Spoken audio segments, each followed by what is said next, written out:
get to the keys to the game. First for the visitors, the Springfield Yellow Jackets. It's about alignment and assignment against this up-tempo East Nashville offense. You said it.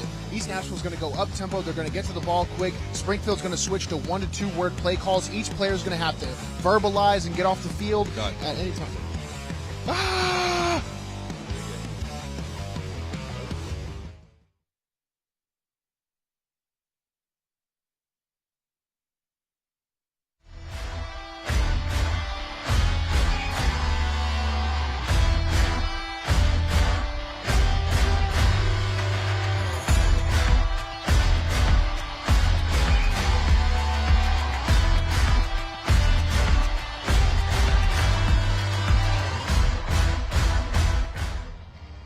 You're watching high school football on My TV 30. It is week 5 in Music City, and the East Nashville Eagles are looking for their first win of the season. Tonight, they host the unbeaten Springfield Yellow Jackets on the Tennessee Army National Guard Friday Night Rivals, presented by UA Local 572. It is great to be back under the Friday Night Lights and to have you with us. He is the former Vanderbilt Commodore, Bruno Reagan. I'm Lucas Panzica. Both of these teams were semifinalists in 2024, and they've both got their eyes on another postseason run. Springfield off to an impressive 4-0 start. East Nashville comes in at 0-3, but don't let the record fool you. Bruno, these are two good football teams. Absolutely. The roles were kind of reversed with last year. Springfield started off to a slow start, then they had that deep semifinal run. I expect East Nashville to be one of those teams going into the postseason this season. So let's look at the keys to the game. First for the visitors, Springfield, it's about alignment and assignment against this up-tempo East Nashville offense. You said it, Lucas. It's going to be quick. East Nashville's going to get to the football. Springfield's going to switch to 1 to 2 word play calls. They're going to have to verbalize and use their teamwork to get off that field. And with that, East Nashville looking to take the top off the defense, a Springfield defense that allowed almost 400 pass yards last week. Station camp might have revealed something that teams can exploit against Springfield. A lot of pass yards. East Nashville have the capacity to pass it over the top, all right? So look for those explosive plays tonight. All right, let's talk about the players that are going to define this matchup. The two quarterbacks, Springfield junior signal caller Kaysen Woodson. He's off to a high-flying start, 775 yards in the air, 11 total touchdowns. Absolutely. 9 over the air, 2 over on the ground, has a 65% completion percentage. He's gotten the ball. He's spread it out to a lot of different people, especially Jermaine Cobbins, who was our competitor for player of the game coming in. Look for Case to have a big game tonight. And East Nashville quarterback Dallas Covington, 76% completion percentage.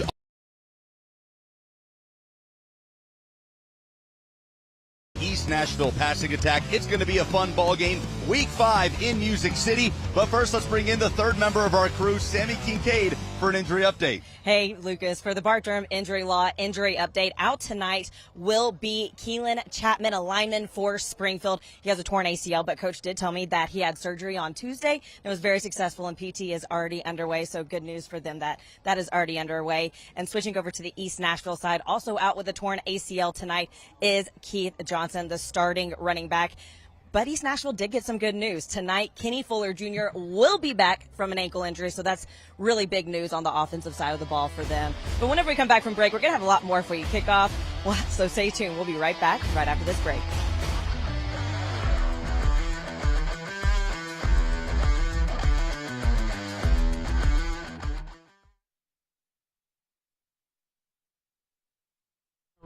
Sorry about that.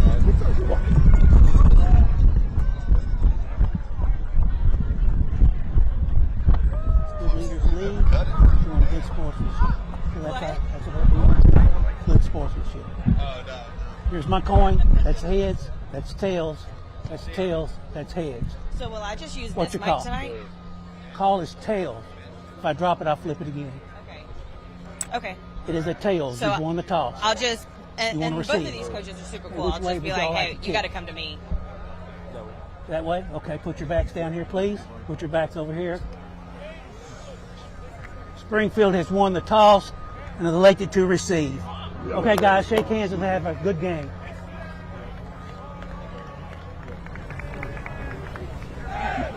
Fellas, everybody.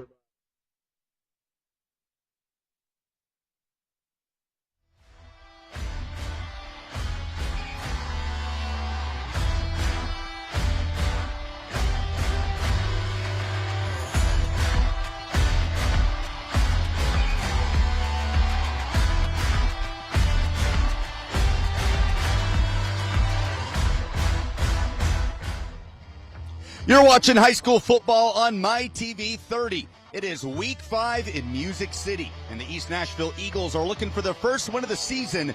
Tonight, they host the unbeaten Springfield Yellow Jackets on the Tennessee Army National Guard Friday Night Rivals, presented by UA Local 572. It is great to be back under the Friday Night Lights and to have you with us. He is the former Vanderbilt Commodore, Bruno Reagan. I'm Lucas Panzica. Both of these teams were semifinalists in 2024, and they've both got their eyes on another postseason run. Springfield off to an impressive 4-0 start. East Nashville comes in at 0-3, but don't let the record fool you. Bruno, these are two good football teams. Absolutely. The roles were kind of reversed with last year. Springfield started off to a slow start, then they had that deep semifinal run. I expect East Nashville to be one of those teams going into the postseason this season. So let's look at the keys to the game. First for the visitors, Springfield, it's about alignment and assignment against this up-tempo East Nashville offense. You said it, Lucas. It's going to be quick. East Nashville's going to get to the football. Springfield's going to switch to 1 to 2 word play calls. They're going to have to verbalize and use their teamwork to get off that field. And with that, East Nashville looking to take the top off the defense, a Springfield defense that allowed almost 400 pass yards last week. Station camp might have revealed something that teams can exploit against Springfield. A lot of pass yards. East Nashville have the capacity to pass it over the top, all right? So look for those explosive plays tonight. All right, let's talk about the players that are going to define this matchup. The two quarterbacks, Springfield junior signal caller Kaysen Woodson. He's off to a high-flying start, 775 yards in the air, 11 total touchdowns. Absolutely. 9 over the air, 2 over on the ground, has a 65% completion percentage. He's gotten the ball. He's spread it out to a lot of different people, especially Jermaine Cobbins, who was our competitor for player of the game coming in. Look for Case and have a big game tonight. And East Nashville quarterback Dallas Covington, 76% completion percentage on the year. He is having a fine season, marshaling this up-tempo East Nashville passing attack. It's going to be a fun ball game. Week 5 in Music City. But first, let's bring in the third member of our crew, Sammy Kincaid, for an injury update. Hey, Lucas, for the Bart-Durham injury update, out tonight will be Keelan Chapman, a lineman for Springfield. He has a torn ACL, but Coach did tell me that he had surgery on Tuesday. It was very successful, and PT is already underway, so good news for them that is already underway. And switching over to the East Nashville side, also out with a torn ACL tonight is Keith Johnson, the starting running back. But East Nashville did get some good news. Tonight, Kenny Fuller Jr. will be back from an ankle injury, so that's really big news on the offensive side of the ball for them. But whenever we come back from break, we're going to have a lot more for you kickoff. Well, so stay tuned. We'll be right back right after this break.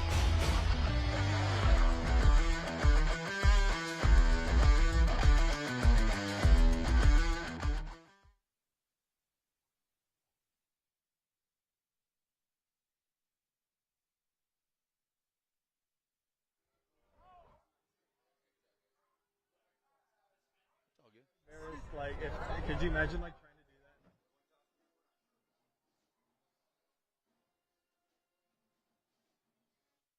That's tails, that's heads. So will I just use What's this your mic call? tonight?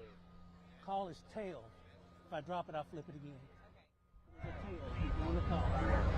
You want to receive. And which way would y'all like to kick? That way. That way? Okay, put your backs down here, please. Put your backs over here. Springfield has won the toss. You're elected to receive. Okay, guys, shake hands and have a good game.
Minutes away from downtown Nashville, we are ready for Week 5. Winless East Nashville hosting unbeaten Springfield, and it's right here on My TV 30. Kickoff in moments, but first we pause for the Tennessee Army National Guard coin toss.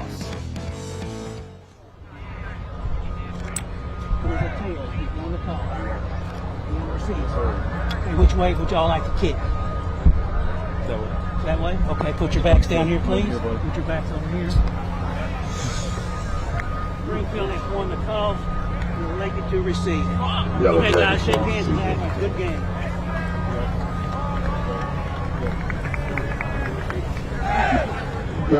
Our white hat, David Patton, tonight handling things in Week 5, and we are ready for action. East Nashville winning the toss, deferring to the second half. Back deep to receive are Jermaine Cobbins and Jeremiah Beard, a pair of dangerous return men for the Yellow Jackets.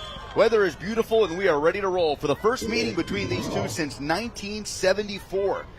Brian Eckert lining up the Greenway Kia kickoff, and we're underway in Week 5 on My TV 30.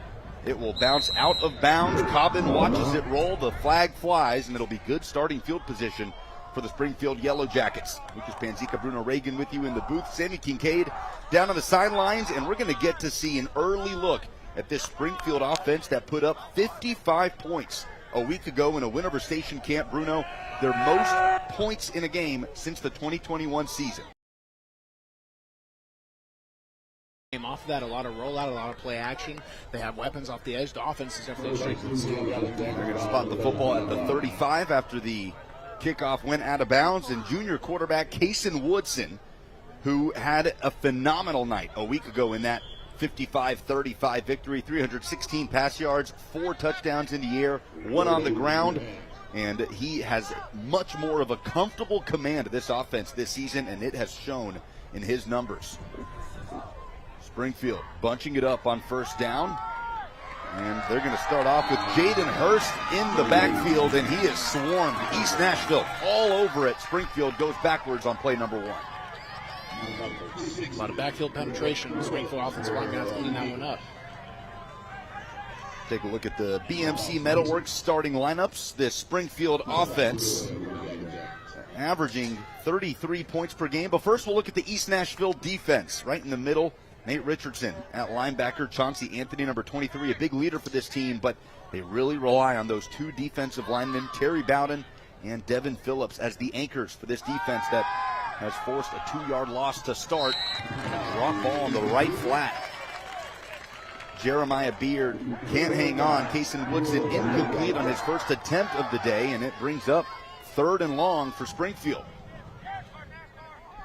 We'll get a look at the Springfield starting offense, again presented by BMC Metalworks. Kason Woodson leading the charge, and number 1, Jermaine Cobbins, is a threat that East Nashville will have their eyes on throughout the course of the night. The sophomore, the number 1 cornerback in the class of 2028, but he's playing offense this season, and he is making plays. 2 touchdown catches last week in that Winover Station camp. But a 3rd down hole for Springfield. Beard, the man in motion, pressure for Woodson, flings it downfield just out of reach. Incomplete, and it's a quick 3 and out forced by East Nashville to start things off. It's a good job by East Nashville on first down. Really set Springfield up in a position they didn't want to be. Most offensive coordinators, they want to script those first few plays of a drive, but when you have a negative game like they did, it's very hard to come back from. They had a chance with a good ball from Woodson to Beard, but that drop leads to an early 3 and out. Heath O'Neill will punt it away for the Yellow Jackets. Cortez Murphy back deep for the Eagles. Whistles before he gets the punt off. Encroachment. Prior to the snap, encroachment. Number 5 on the defense. 5-yard penalty, we take 4th down. So that'll turn 3rd and 12 into 4th and 7. But won't negate the punting situation. Hard to ask for a better start to the game for East Nashville's defense, a group that has battled this season, allowing 20 points per game. East Nashville 0-3, but you look at that slate in terms of strength of schedule, Bruno, it's a better team than the record shows. As O'Neill gets the punt away, Murphy tracking it and will have time to field it. 25 trying to go north-south A flag is thrown in the middle of the field as Murphy is tangled down. Jermaine Cobbins on special teams. We'll be calling his name a lot tonight. And we'll see if that penalty sends East Nashville marching backwards before their first offensive series.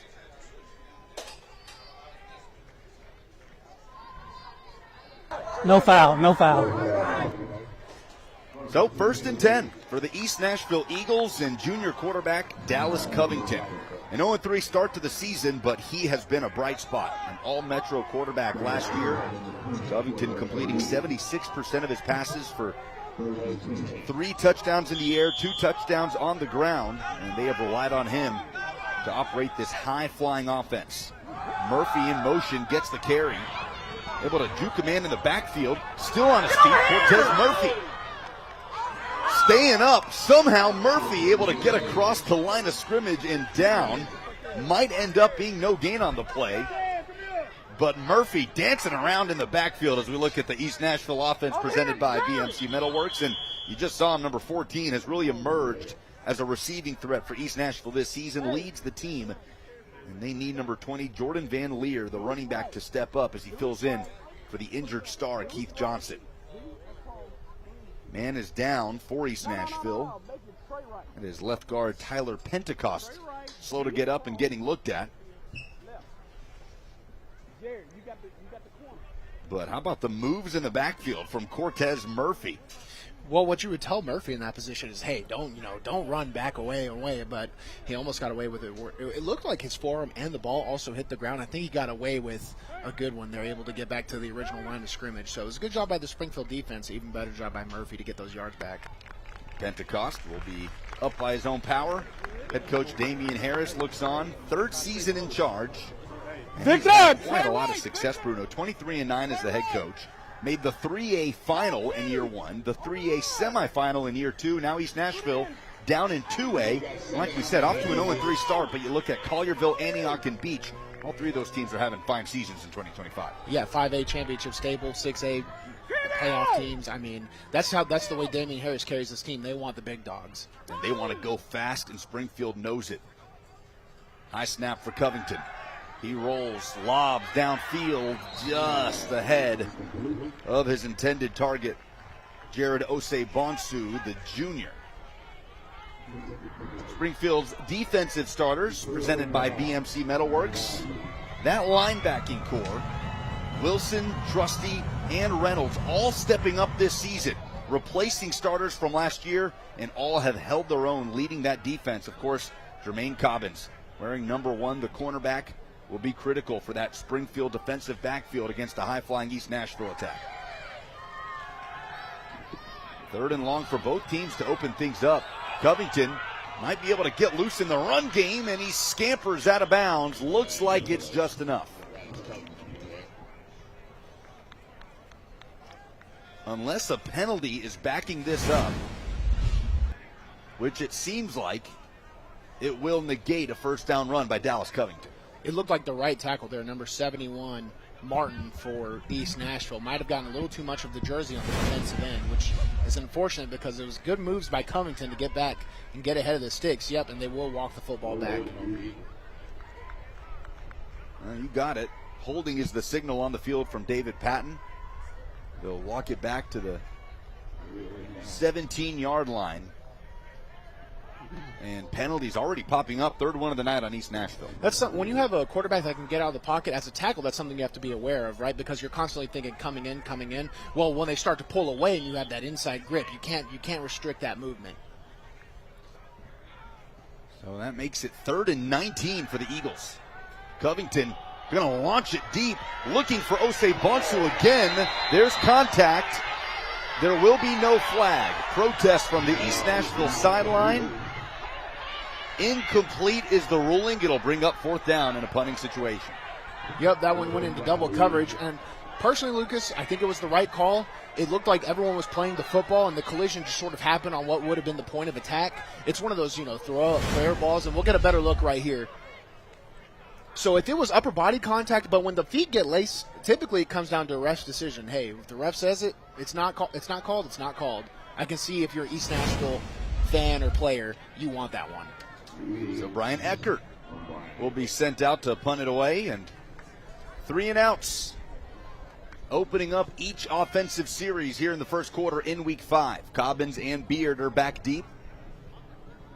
And it will bounce. Not a lot of teams have kicked to Jermaine Cobbins this season, and for good reason. That one will roll to midfield. And we'll take a break before Springfield comes back out on offense. Scoreless early in Nashville on MyTV 30.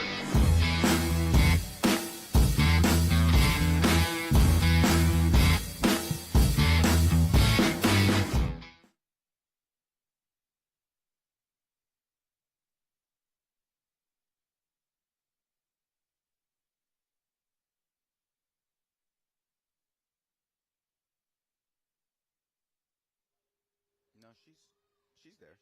Oh, what? How are they not?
National anthem moment presented by Bart Durham Injury Law ahead of this Week 5 kickoff. East Nashville hosting Springfield as we welcome you back.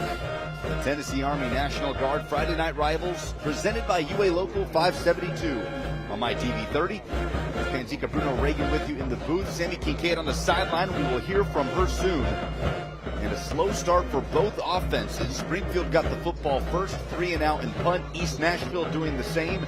And it will be Springfield once again in a high-stakes game, Bruno, when you consider Springfield trying to keep the momentum and get to 5-0. East Nashville looking for their first win of the season.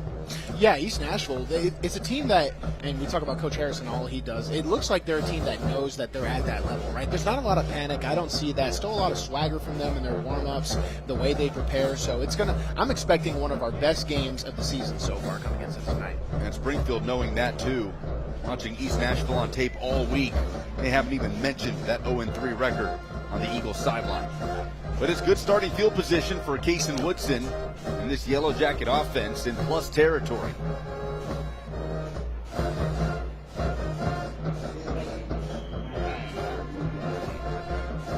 Springfield unable to gain any positive yardage on their opening series. This is second down as there was a first down run.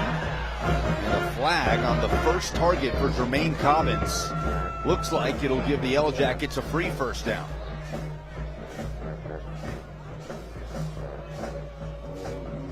They're going to call that one a holding. That will be on East Nashville. Jermaine Cobbins, that's the way they're going to attack him. They want to attack him at the point, take away his route entirely. I thought it was well played, but just a little too much on the jersey. Cavante Pitts called for it. He'll be matched up with Cobbins all night. It looked like it might have been well covered. East Nashville on the wrong side of these passing interferences and holdings so far. So since it is a hold, it'll only be a 5-yard penalty. Bring up 2nd and 4 for the Yellow Jackets, and now they are going to make it a first down.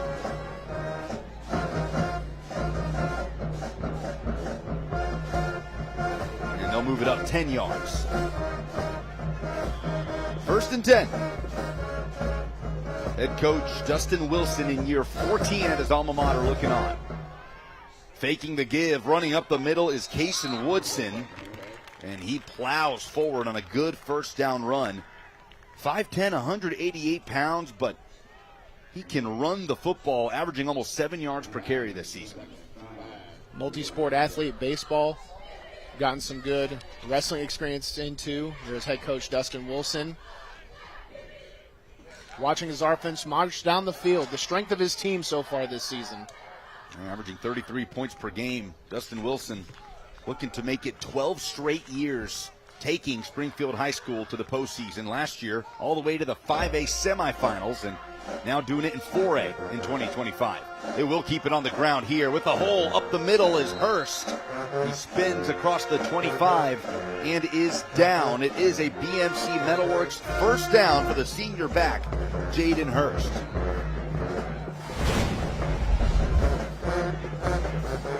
Looks like they're running an outside zone scheme, and that's a great job by Jaden Hurst trusting, and they do get away, it appears, with the face mask on Hurst, but Hurst, one thing I know, he's so unbelievably strong for a high schooler. I know he's a senior, but a well-developed young man.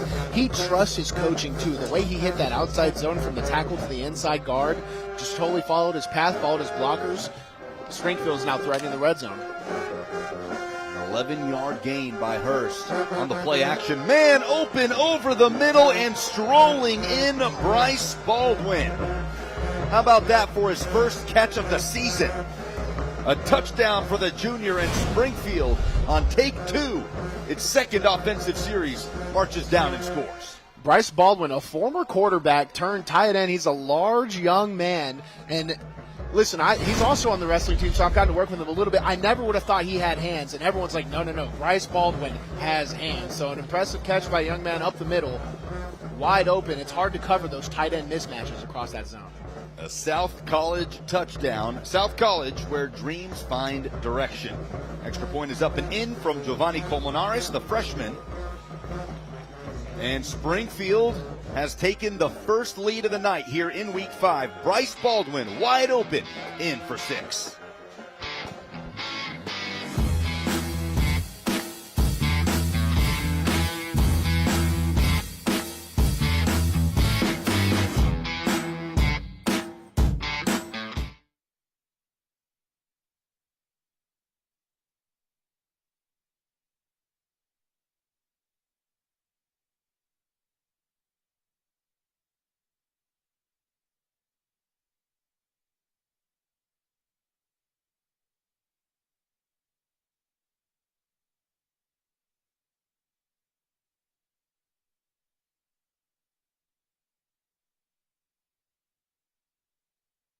Bradley.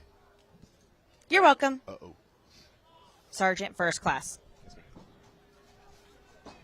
Well, I appreciate it. I know, I heard it. Oh, okay. Stand by. Okay.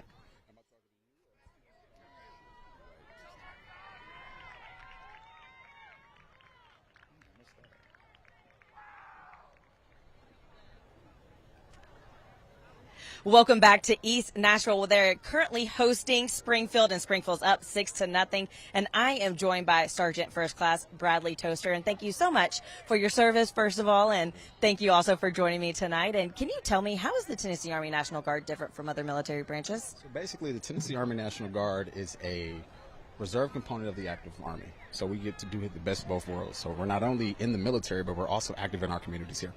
And what jobs can somebody have in the Tennessee Army National Guard? Well, you can be an HR specialist, you can be an IT, and still be able to make it home before Sunday. That's great that you get to be home on the weekends. And how is Tennessee Army National Guard different whenever you're talking about benefits? What benefits are specific to the Tennessee Army National Guard? Okay. Well, so one thing that most states offer is a state tuition assistance program. So every state in the United States have one of those. So one thing that's different about Tennessee National Guard is we have something called the Tennessee Strong Act, which all of our service members are able to use to be able to pay for their education benefits. That's fantastic that you get your education paid for. We were talking about that a little bit before we did this interview, so that's fantastic. And again, thank you so much for your service. No problem, man. Thank you for your support. Well, and thank you again to Tennessee Army National Guard for being a sponsor of Friday Night Rivals. Guys, up to you. Thank you, Sammy. Sergeant Toaster. Springfield off to a 7-0 lead. First quarter action here at East Nashville. Bryce Baldwin on the touchdown catch as Keith O'Neill sends the Greenway Kia kickoff sailing to the 25, where it is fielded, and it'll be returned with room to run. Going across the far side, this is Cason Reed, still going down the sideline. Reed staying up across the 30, and he's tangled down. What an answer from Kason Reed. But this one could be coming back as referees get together. They switched the fields, and a good job. Watch number 1, Kenny Fuller Jr., the receiver, lead blocking down the field. Now, Springfield is able to track down, and it looks like they're bringing the play back onto the field. Look who's going to get out of replay, which would be unfortunate. It was such an explosive special teams play for East Nashville. Penalties are not going their way tonight. Wiped away a 48-yard return. David Patton will give us the call.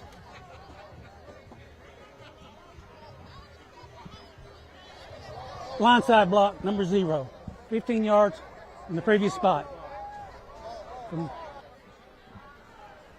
So they'll back it up, and East Nashville will go from starting inside the Springfield 30 to starting inside their own 30 on their second offensive series.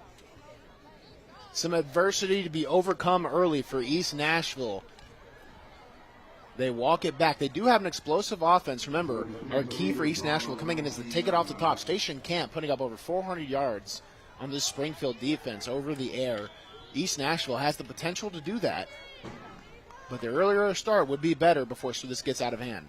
That makes it 4 penalties for 40 yards early on for East, and darting up the middle for a first down gain is Jordan Van Leer, and they're really relying on him taking a bigger role for the rest of the season after star running back Keith Johnson went down with an ACL tear in the first quarter of the Week 2 loss to Antioch. They'll feed Van Leer again, and quick feet gets him near the 30, but it's enough for a BMC Metalworks first down. They like what they have in him, Bruno. A bit of a scat back, but his head coach says he has the heart of a lion as he steps into some big shoes. And East Nashville trying to respond after a 4-play, 49-yard drive, the touchdown pass to Baldwin.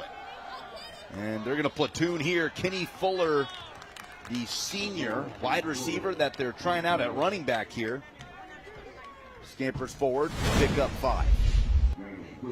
Take a look at Kenny Fuller, hitting it to the outside and cutting up off his edge receiver, able to get an efficient rush in.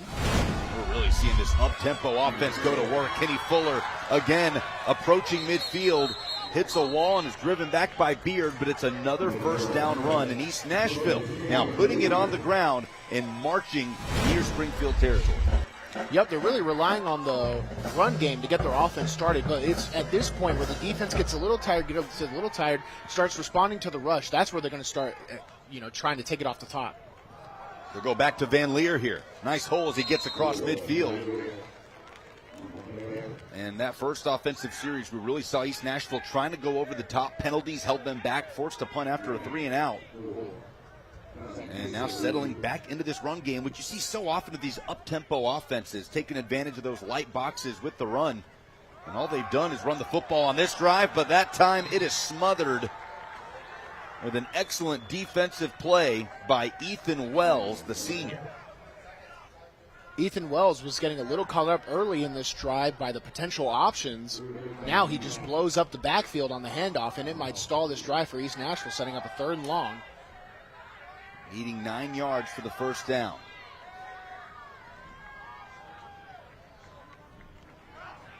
Covington will take it himself. The junior quarterback with room across the 40. And he calls his own number. Dallas Covington moves the chains for East Nashville, who is in business on this series. Watch Covington's eyes sell the inside rush, and then he immediately cuts out. He beats Wells onto the edge. Wells is the end man on the line of scrimmage. His only job is to make him go back inside. Covington beats him on the outside, gets that first down. With the up-tempo, they put it back on the ground. This time Cortez Murphy, platooning running backs, are the Eagles here, spotted at the 31.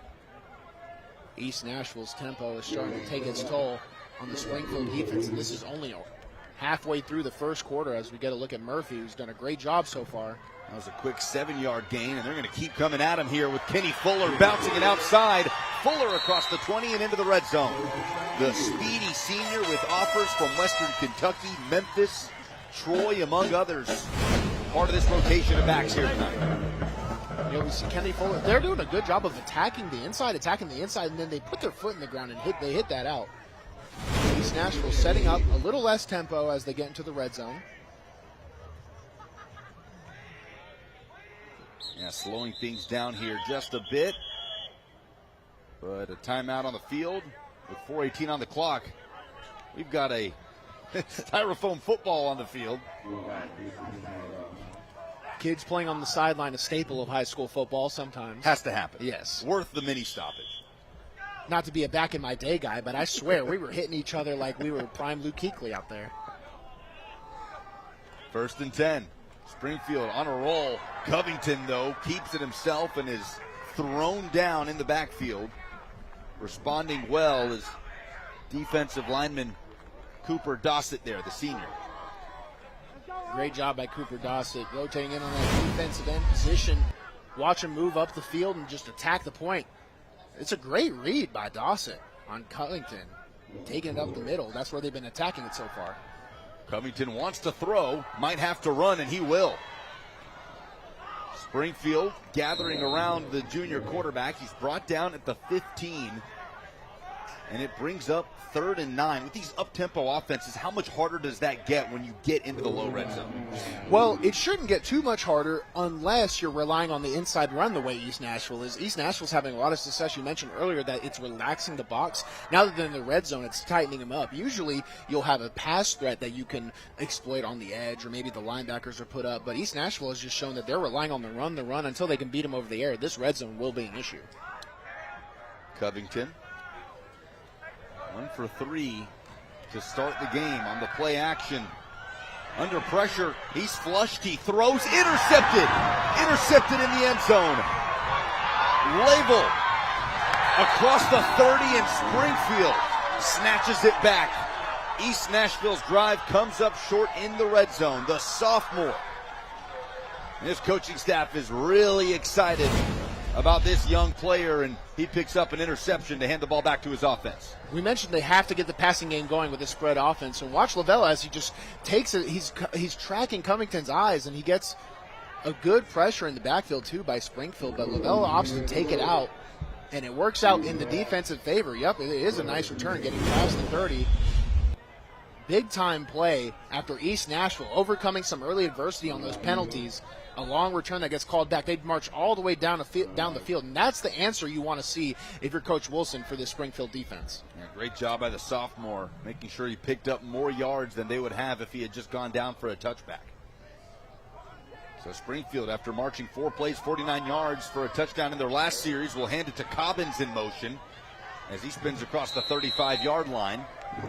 But he does pick up 4 on 1st down. Jermaine Cobbins, 4-star prospect, the #1 cornerback in the class of 2028, and you'll be hard-pressed to find a single program in the country at the Power 4 level that doesn't want #1 playing for them in a couple years. And he's still so young. He's a sophomore, so those offers are going to keep rolling in. I imagine he's going to be able to pick any SEC, Big Ten school. He's that type of talent. Not only physically, but the way he acts, his maturity, his coaches rave about him. Didn't play much offense last year, but he's been a fixture, the lead receiver for the Yellow Jackets this year. There he is at the bottom of your screen. Powell, though, is going to run with it. The junior tucks it across the 45, and he's got a BMC Metalworks 1st down. What a boost there for Springfield to give up a long drive into the red zone, but force the turnover and suddenly have the early momentum back, playing with a 7-0 lead. Looks like it's a total control by Springfield right now, which is what they needed to do after they gave up so many yards over the air last week. They want to control time of possession, be efficient. Explosive plays are nice. Turnovers are also great, but the best defense is a good offense, staying on that field. Powell, also a shortstop for the Springfield baseball team. And you see it come out in his place sometimes with the different arm angles. This time they'll keep it on the ground with Hurst with room to run on the left side. Jaden Hurst into East Nashville territory. 14-yard gain for the senior back, and Springfield has figured out a groove on offense. Yep, this is Springfield. They love the outside zone scheme. They're one of the only teams I know that still runs that original outside zone. And Jaden Hurst is such a well-coached player. He knows exactly where to target it. He knows exactly where to cut up. And he's such a strong kid, too, if you do meet him with that head of steam. Everyone on the defense is going lateral. He can put his foot on the ground at any moment and go vertical. It's going to be a tough impact. And he'll stay in the game on 1st and 10 from the East Nashville 40. We're inside a minute to play in the first quarter. 4-0 Springfield against 0-3 East Nashville. Quick pass, left side. Baldwin bumped out of bounds. Caught the touchdown pass to put Springfield in front. I mentioned it, that was his first touchdown, or excuse me, first catch of the season. Was actually his 10th and his second touchdown. I'm trying to knock any numbers off of Bryce Baldwin's junior season. But competed for the starting quarterback job going into 2024, didn't win the job, was moved outside, and he's turned into a nice option. Yeah, he's a Swiss Army knife. He can go with his hand in the dirt, be an extra lineman if he needs to off the edge from the tight end position. He can go up the middle and be a mismatch size-wise. He's a great option. Flag is down. 5-yard penalty. We'll go to the first down.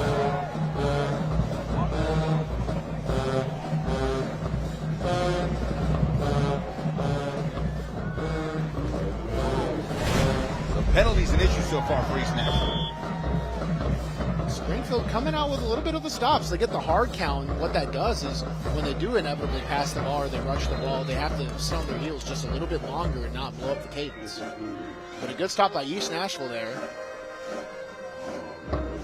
And it could be the final play of the first quarter if that's the way Springfield wants it, and it looks like it is. The Yellow Jackets lead it 6-0 after one in week 5. Second quarter action when we return. Springfield facing a 2nd and 9. As you're watching the Tennessee Army National Guard Friday Night Rivals presented by UA Local 572 on MyTV 30.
Not far from the Broadway lights of downtown Nashville, we welcome you back to East Nashville Magnet, where the Eagles trail the Springfield Yellow Jackets 6-0 in Week 5 on MyTV 30.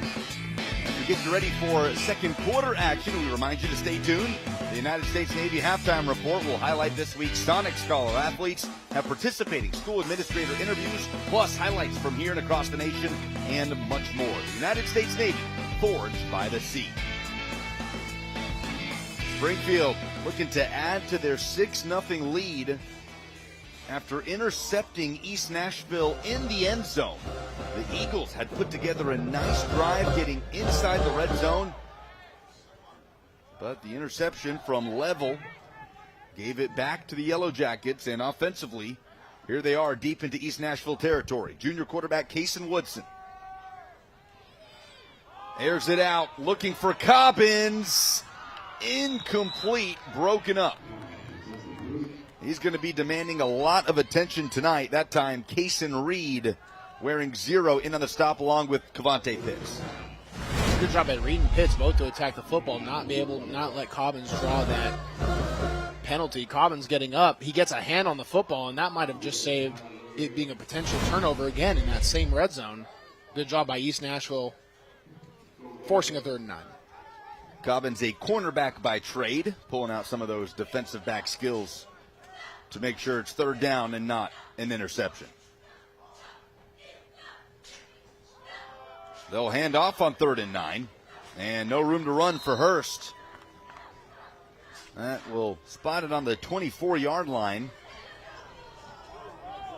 And Springfield has yet to attempt a field goal this season. Won't do it unless it's inside the 20-yard line. So decision time here for head coach Dustin Wilson.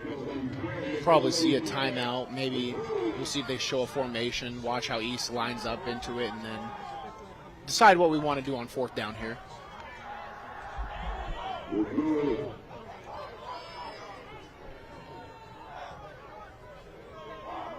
Woodson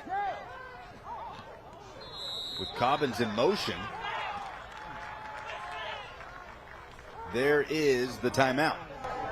By the snap, encroachment, defense, number 60, 5 yards. Watch the hard count. Right when the timeout's going to happen, an East Nashville player jumps, and it looks like he just barely makes contact. You're able to go back on your side of the line of scrimmage if they don't move. But if you make contact, it becomes a penalty, and it looks like that's what happened for Springfield as they get on 4th and 1 and they run out of the football into the huddle. The 6th penalty on the Eagles makes it 4th and 1. Hurst up the middle, has the 1st down as he's met by Aaron Evan, but it'll move the sticks. That one presented by Bart Durham Injury Law into the red zone. Running that duo play, it's a gap scheme without a puller, and that allows Hurst to just find any open air and get into that 1st down. The offensive line's only job is to cover up the defensive line. Don't allow any backfield penetration. Let your running back get one-on-one with the player, and with a guy like Hurst, it is such a good call and such a good play design on 4th and 1. Well, correction, that is Lamarius Dowland, the senior back, rotating in, wearing 84, not 88, picking up the 1st down. Had Ben Hurst carrying the load, and they bring in the back who has the most rushing touchdowns on the team this season with 5. Won't get near the end zone on this one as he swung down at the line of scrimmage. Chauncey Anthony, an all-region player last year at linebacker, has really stepped up as a leader for this East Nashville defense. Textbook on 1st down, able to get the TFL. You mentioned Lamarius Dowland coming in. Him and Hurst are very similar players, too. So they're both very, very explosive, going to get up, but it's going to be tough against this East Nashville defense, especially with new leadership. So loss of 1 on the play, brings up 2nd and 11.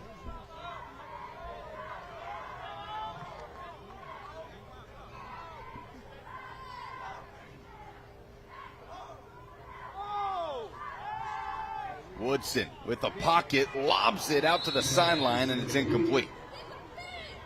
It was intended for Payne, the junior fullback, and it's 3rd and long. Woodson's throwing between the zones. If you have a quarterback that understands defensive football on top of offensive football, it can be a very effective thing, but it's always scary to see at the high school level with these defenders. All it takes is one good read and a break on the ball to turn into a turnover. Dustin Wilson graduated in the class of 1998 from Springfield High School. Leading the way, trying to get his alma mater to 5-0. Up the middle, they go back to Hurst. Across the 5, he's down for 1st and goal. Jaden Hurst getting another turn, and it's another Bart Durham Injury Law 1st down. That just shows the trust they have in their offensive line. It looks like they go into that gap scheme, no pull style of play, that duo play, and you can see just where they're calling these plays. 3rd and 9 on the last series, 3rd and 11 here. They're still running the football. That's their identity. They want to run the football. They know they can be an extra 4th down option if they need to. Jaden Hurst, just a great player. I mean, converting that on 3rd and 11 is very demoralizing if you're East Nashville on defense. This is where they can flex that experienced offensive line. Back to Hurst they go, diving for the goal line. He's just short. East Nashville saying they came out with the football. Ruling on the field, looks like it will be Springfield ball on the inch. And 2nd and goal for a Springfield team that touts an offensive line that's got 4 out of 5 starters playing in their senior year. They've played a lot of football. There's a lot of football to be played. We'll get another look at that potential fumble. Let's take a look at Hurst diving across the end zone. The ball hits the ground. It looks like that's down by contact with the ground. Back to Hurst, up the middle, has a hole, dives in, touchdown Springfield. Big boy football at the goal line, and the Yellow Jackets lead it 12-0. A lot of suspense on the field. Our officials giving us ample time to think about what the call is going to be, but that was a clear touchdown by Hurst. Able to just man up on the edges. The line collapses. He's finding the open space, and he scraps the paint. Springfield goes up by 2 scores. And Colmenara is on for the extra point again. The freshman they recruited from the soccer team at Springfield. He missed the first one. It was just short. And the snap right through the hands of the holder. Ball still in play and dragged down, unable to run it back for 2. Was Chauncey Anthony. It's a good job by the Holman Cameron Cobb as we'll take it to break. Springfield avoiding disaster. Stay with us here on Friday Night Rivals.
Tonight's broadcast of Friday Night Rivals can also be seen streaming live on mytv30web.com, Fox 17 Facebook Live, and YouTube. Brought to you by South College, where dreams find direction. Second quarter action in East Nashville. The Eagles trailed the Springfield Yellow Jackets 12-0. 2 touchdowns for Springfield on the road. 2 missed extra points, but Bruno, Springfield in full control here, but a lot of game left to be played. Over 8 minutes to go before halftime. Absolutely. If you're Springfield, you'll definitely hope those 2 points don't come back into play. We might see some 2-point conversion action coming up for the Yellow Jackets, or maybe they'll get their kick of their work. We'll see as Keith O'Neill aims to kick off. Kickoff presented by Greenway Kia, as East Nashville will have to try and field the onside kick. Big bounce and out of bounds. The Springfield special teams looking to catch the Eagles off guard, but the penalty flag will fly, and it'll be excellent field position for the Eagles. You mentioned the Springfield Yellow Jackets trying to catch East Nashville off guard. It looks like the Springfield end of that onside recovery was caught off guard. The ball was clearly past 10 yards, and Springfield lets it roll out of bounds. No attempt to recover it. Yeah, credit to O'Neill, a perfectly executed onside kick, getting the bounce that you're looking for.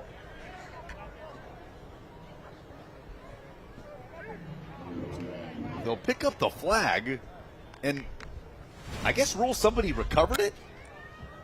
We'll take a look. Watch number 30 on the edge of the Springfield recovery team.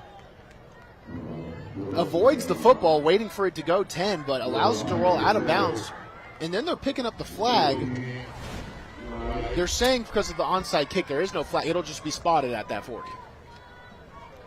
47, excuse me. So East Nashville, after marching into the red zone on their last offensive series and throwing an interception, will hand off to Fuller. He's swarmed, reverses field. Kenny Fuller won't escape the second man. Dowland gets there to swing down the speedy senior, and it's a loss for East Nashville. Loss of 5. Lamarius Dowland, hey, I walked into the locker room and Lamarius Dowland was like, hey, you going to interview me? And I was like, oh, what's your name and what do you play? He was like, Lamarius Dowland, you going to know. And I was like, okay, we'll see what you do out there, young. And he gets the first TFL for Springfield. That's about 6-yard loss. Lamarius Dowland might have just shut down the East Nashville offense on the first play of this series. One of 2 returning starters this season on Springfield's defense. So Covington forced to put it in the air on 2nd and 15, checks it down. Murphy is popped. Big hit in the backfield by Cameron Wilson, the junior who made an offseason move to outside linebacker. Shot out of a cannon there, lost it 2. Cameron Wilson comes off the edge. Cooper Dossett getting a rush up the field, forcing Covington to move up. But watch that head go across that body. Listen, this cat walks across me in the hallway. He tells me he's going to beat me up all the time. I might believe him now. It was a great play by Cameron Wilson. East Nashville, they're facing another 3rd and long, but they're never out of it with that explosive offense they have. For those who don't know, Bruno Reagan teaches at Springfield High School. Covington, under pressure, steps up, has room, plenty of green grass for Covington, and he's out of bounds. A first down run by the junior quarterback. His head coach says he's a pass-first guy, but he'll break out that athleticism when needed, and that time he takes advantage. Absolutely. 3rd and super long. Watch Covington get this partner first down. Just finds the open field onto the edge. I think Springfield kind of fell asleep, assuming that it was going to be an easy cover. An 18-yard gain, and they go quick to Van Leer, the junior back. I feel like we just really skirted right over one of the students at Springfield High School telling you they were going to beat you up. Yeah, it wouldn't happen, but that hit off the edge, that would knock me pretty sideways. 2nd and 9 for East Nashville, trying to capitalize on the 3rd down run by Covington. And he'll put it in the air. Man is open. It's caught by Elder and down inside the 30. The sophomore Elder, who returned from injury last game, had 92 yards and a touchdown, and the 3-point loss to Beach has his first catch of the night. It's a great ball by Covington. They're looking to get that pass game going, especially now that they're marching down to the red zone. They'll need it. That tempo starting to hit a groove for East Nashville, but Kenny Fuller is trampled. Lamarius Dowland winning those matchups on that side of the defensive line. Lamarius Dowland carries a lot of muscle mass, but he sure is very advanced in his lateral movement, able to close off a lot of space in a short amount of time. That's a great job by containing an athlete like Fuller. Well, as head coach, Dustin Wilson can't say enough good things about the fundamentals for Dowland, doing things technique-wise that he says most high school kids you don't see doing. Man in motion, but Covington keeps up the middle. Back down by Witherspoon.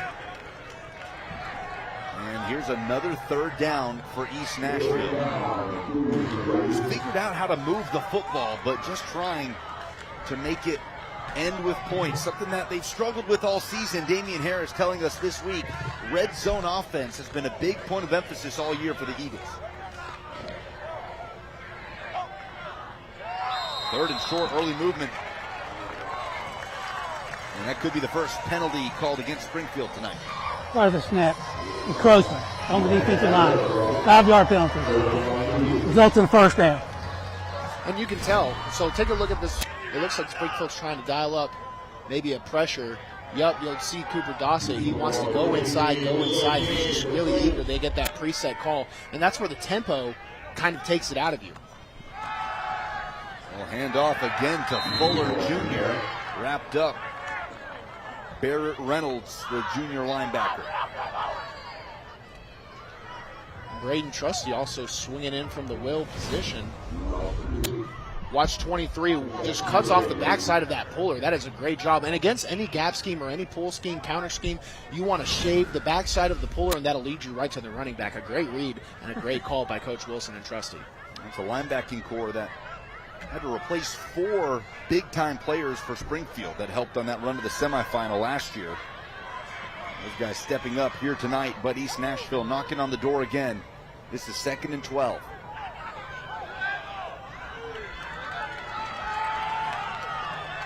Covington over the middle. It's caught across the 10.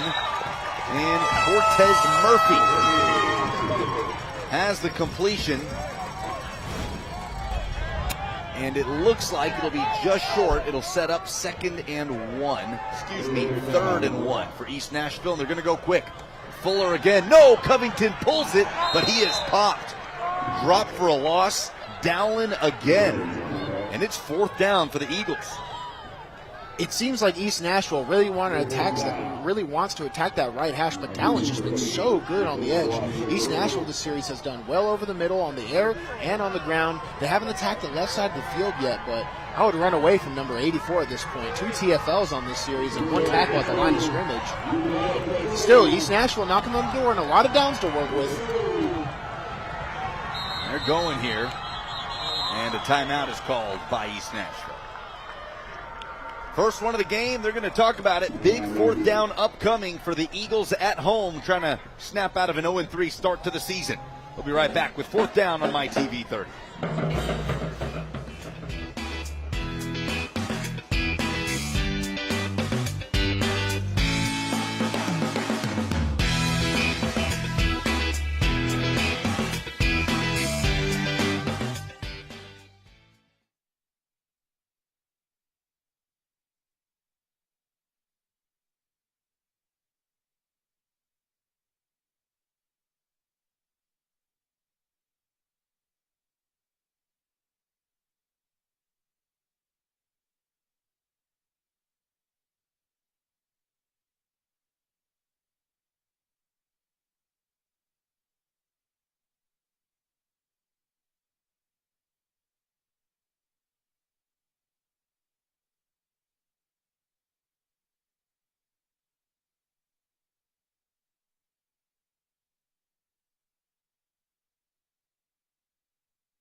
All of us would like to take a moment to thank the wonderful sponsor partners Sonic, Tennessee Army National Guard, South College, Bart Durham Injury Law, Western Kentucky University, BMC Metalworks, Wilson Bank and Trust, Josh Houston and Associates, and UA Local 572, who through their contributions to the program make these games possible for you viewers at home. And we'd especially like to thank tonight's participating high schools and their administrators for their continued support. Springfield High School, East Nashville High School.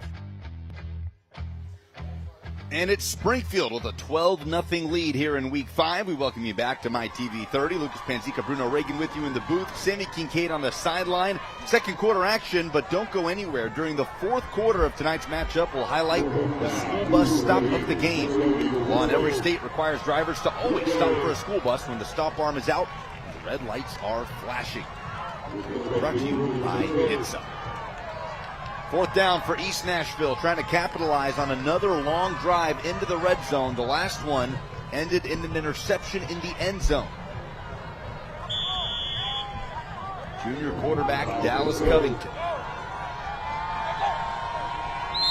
More early movement. Everybody pointing towards the other team. Prior to the snap, encroachment, 71 defense, 5-yard penalty.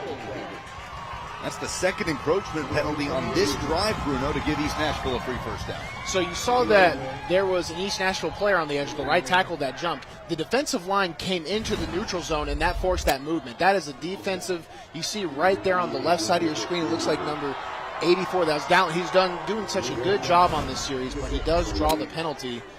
And really what draws the penalty, Dowling could have came back into the line of scrimmage, but what drew the penalty was the East Nashville player moving. Well, they've just backed it up 5 yards. There's a lot of confusion on the football field right now. The officials stopped the game. and a timeout is taken by Springfield. So they called the penalty on Springfield and then backed it up 5 yards as though it was on East Nashville. Must have been a immediate meeting of minds from the officials to change the call. They did call encroachment, which is a purely defensive penalty. They pointed to the defense, and then they backed the ball up. I'm surprised the East Nashville coaches aren't losing their minds right now, but that's the real athlete mentality that Coach Harris has, I think, because that's the way I think. I think whatever the refs say, we're going to go out there and we're going to kick your tail, all right? So I think that's the mindset they have. But I would also be livid. Well, Damian Harris, a great career playing football at Pearl Cone, a 4-year career as a running back at UT Martin. He certainly has that former athlete mentality, but just a little bit of weirdness sprinkled in on Friday Night Rivals. Nothing new. It is high school football. You roll with the punches as they come. So it's 4th and 6 instead of 1st and goal. East Nashville's going to keep the offense on the field. Covington gonna lob it deep, has a man, touchdown Eagles! Cortez Murphy. His second touchdown catch of the season, and it's a South College touchdown. South College, where dreams find direction. East Nashville on the board. It was a great throw by Covington. A great job by Murphy. We mentioned Murphy's name multiple times in this first half. He shakes his defender so bad. Number 13, Lavelle for Springfield, who had the interception earlier. Murphy gets up and responds. They put 6 up, a potential to go 7. Springfield wishing they had those extra points right now. Eckert trying to make it a 12-7 game. And Springfield able to recover on the snap. Covington, the quarterback, also the holder, sets it up for his kicker. And it is a 12-7 Springfield lead. East Nashville recovers on the hold, pardon me. And that felt like it was a much-needed conversion for the Eagles, just to be able to capitalize on another successful drive on offense. Absolutely, especially with this time. They're at 2 minutes left. If they could get a stop here from Springfield, they could set up a lot of good stuff. Remember, Springfield returns, so East Nashville will return coming out. A stop here would be absolutely huge. That could be Murphy maybe making his case with Covington for a UA Local 572 player of the game. That decision will come up in the fourth quarter. Stay tuned. UA Local 572? The premier trainer of workers in all aspects of the piping, plumbing, welding, and HVAC industry. So it's a Greenway Kia kickoff. Coach Kia says every deal's a touchdown. Shop Greenway Kia in Hickory Hollow, Rivergate, or Franklin. GreenwayKiaNashville.com. Ryan Eckert teeing it up. Not a lot of teams have kicked towards Jermaine Cobbins, who is back deep, along with Jeremiah Beard. We'll see if Eckert keeps it away from that general direction. Cobbins will get a chance to field it. The 4-star sophomore up the middle. He will pile. Football is out. East Nashville saying they have it. And they do. And now the chips are falling the right way for the Eagles at home. They'll take over in Springfield territory on the special teams turnover. Not a lot of opportunities for Cobbins to return. He gets out there once. We take a look at that football, and that's clearly out while Cobbins is on his feet. Has to get it higher and tighter and more secure. Cobbins, such a great prospect. He makes a mistake there and a costly turnover. That was a great job by Crawford out of East Nashville to force and recover, giving his team the football back with 2.5 minutes left in great field position. Still 2 timeouts. Momentum swinging East Nashville's way. Covington back on the field like he never left. Fakes the screen to the left, fakes the handoff, going deep. Touchdown, East Nashville. How about that? A full momentum swing as he finds Cavante Pitts, and the Eagles, in a flash, have a 1-point lead. When East Nashville is on the field, don't blink. Watch all the misdirection, the fake screen, the fake jet handoff. The entire time, they have Cavante Pitts hitting it over the top across the middle, and a perfect throw by Covington. East Nashville giving us much must-watch television tonight on Friday Night Rivals. Absolutely electric turn of pace in this football game. They capitalize on the turnover, cashing in. Eckert's extra point is good. The Eagles lead at 14-12. Let's get another look at the misdirection here drawn up by head coach and offensive play caller Damian Harris. Fake screen, fake jet, take it off the top. That was our key to the game for East Nashville, coming in, and Pitts attacks the ball on the high point. Totally changes the game. And now they take the lead. Springfield only 12 points off one missed extra point, one mishandled snap.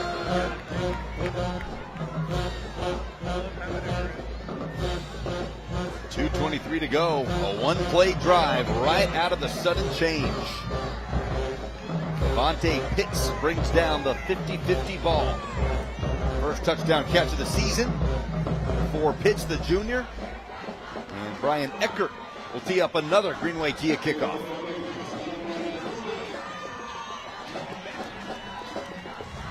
So a rare mistake, the fumble from Jermaine Cobbins on the kick return.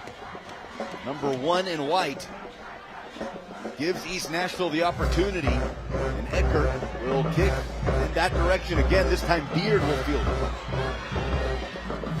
Following blockers, Jeremiah Beard will run into a pile and is stopped standing up before he reaches the 35. And now things getting a little chippy out here in East Nashville. Springfield 4-0, East Nashville 0-3, but these are two teams that are used to playing deep into the playoffs, doing battle tonight in Week 5. Springfield certainly looking to answer after this extreme shift in momentum that really stemmed off of them trying to convert this onside kick that didn't go their way. Ever since then, it's been all East Nashville. Woodson to operate the 2-minute drill. Cobbins in motion. Woodson will keep. Able to shake free from a tackle in the backfield, pushing the pile, using that physicality to drive his legs. And Kason Woodson, who had a nice season last year, Springfield 5-5, eked into the playoffs and turned it into a great semifinal run behind his arm, but just has so much more command and comfortability inside of that huddle, and it showed with his numbers this season. Absolutely, on the numbers, just watching the poise too. You can see the way he carries himself, the way he commands his teammates. He calls the plays. It all matters, and you can see that in Springfield they're going to be a deep play threat right here in any 2-minute drill. They will put it in the air. Getting into the quick game out to the sideline. Baldwin makes the snag. Clock still rolling here. Springfield with 2 timeouts. Springfield storm their own side of the field. You wonder why they're not rushing up and running that up right now. Well, East Nashville has all the momentum. They're going to take off the clock and try and keep their ball out of their hands at this point. A conversion here could take us to halftime. East Nashville will get the football to start the third quarter. Will go up the middle. Shot out of a cannon nearing midfield. That's Hurst on the run. And it's a Bart Durham injury law first down, but we're under a minute to play.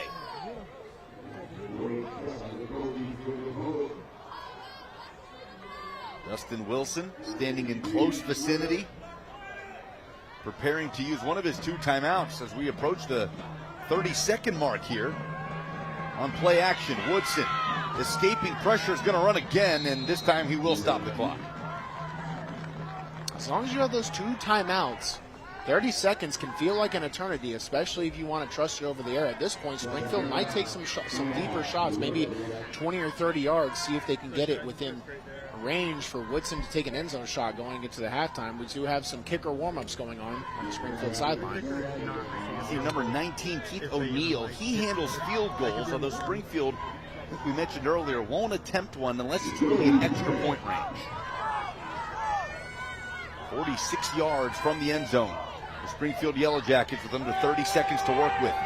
Woodson rolling, looking, throwing, jump ball incomplete. Was trying to find Jeremiah Beard downfield. Baldwin was in the neighborhood as well. And 21 seconds left. It'll bring up third down. It's a bit of a dangerous throw, too. It looks like that Kason Woodson is finding some holes in the zone, but he throws that one across his body on the move. A little tougher to fit it with the speed and power you need, as Coach Wilson is going to have to make some decisions offensively, maybe some halftime adjustments after East Nashville sprang onto the board.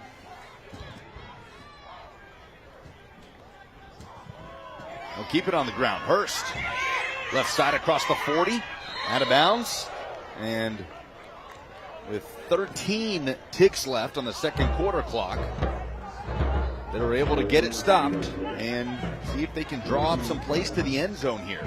So if you're Springfield and offensive coordinator Kevin Atkins, are you going ahead and taking those shots, or are you just trying to get as close as you possibly can for one good look at the end zone? In this position right here with a guy like Kason Woodson, you have to trust your protectors at this point. I would spread it out. That would take away hopefully some of the rush. But he's also mobile. He can get out and then throw it down. I would take 2 shots here rather than, maybe potentially set up a 20-yard shot rather than a 35-yard shot. They'll keep it on the ground with Woodson. Up the middle over the 30. And here comes the timeout from Springfield. They have one remaining. The clock has 4 seconds on it here at East Nashville. So 1 play left in the half as it stands. We're moments away from the U.S. Navy halftime report, so don't go anywhere. We'll highlight this week's Sonic Scholar athletes, show your participating school administrator interviews, plus highlights from here and across the country and plenty more. The United States Navy, forged by the sea. Dustin Wilson might be frustrated, maybe saying that he called a timeout a little bit earlier, and Springfield really is only going to get 1 more play in here despite having an extra timeout in their back pocket. Yeah, because at 8 seconds you can run a curl or any outside edge rush, a dig, and get your guy out of bounds, and yards matter everything. You see it all the time in college football where maybe you don't get it centered or you don't get it set up for a field goal. That can make all the difference in where someone's comfortable from shooting it or where Kason Woodson would be in a better range. So they do lose what could have been an extra down. With 4 seconds left, you only really get 1 play. And Dustin Wilson having that discussion with our white hat tonight, David Patton.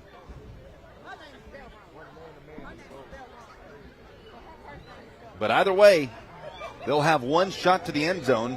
Certainly not a question of arm strength from here. Kason Woodson can get it there. Maybe a question of who you're looking for. If Jermaine Cobbins, number 1, standing at 6'2". Bryce Baldwin, number 7, at 6'3". Springfield will look for a big play to close out the half before East Nashville gets the football to start the third quarter.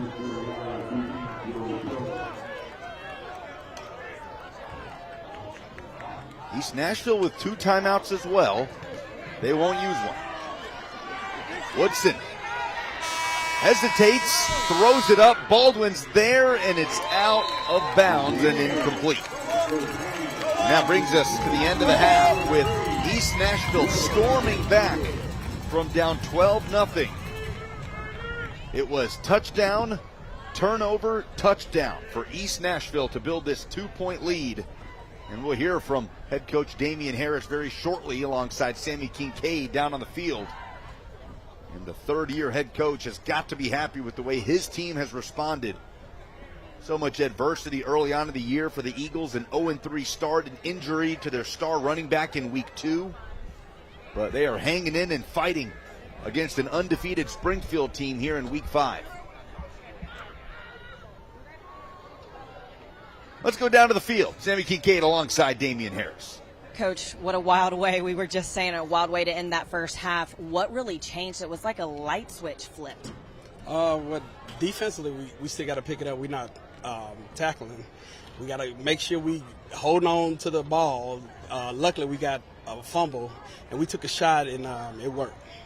It definitely worked, to say the least, and you get the ball back to start the second half. What's the message to the offense to make sure you really start the second half with that same spark? Well, we got to finish. We got it to the goal line early and then finish through interception. So the main thing is not only finishing on offense, but we got to finish the game. Well, good luck in the second half, Coach. All right, thank you. Thanks, Sammy. East Nashville leads Springfield 14-12, minutes away from the Nashville skyline. The United States Navy halftime report is next on MyTV 30.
You're watching the United States Navy Halftime Report. The United States Navy, forged by the sea.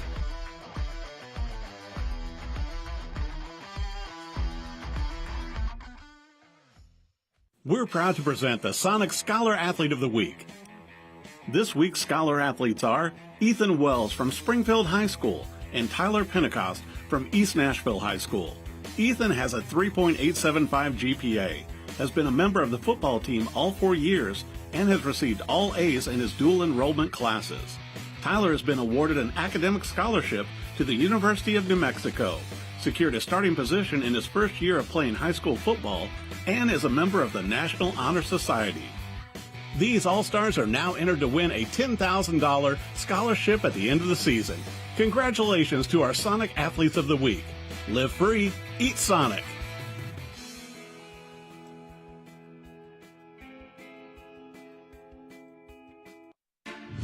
This week's Friday Night Rivals Educator Spotlight is presented by Western Kentucky University. Climb higher at Western Kentucky University. Welcome back to East Nashville, where I'm currently joined by Springfield's principal, Dr. Chris Tucker. And thank you so much for joining me. Crazy first half. We won't talk about it on your behalf. Plenty of game left, so we're not going to get too excited. Get in, make some adjustments, we'll be all right.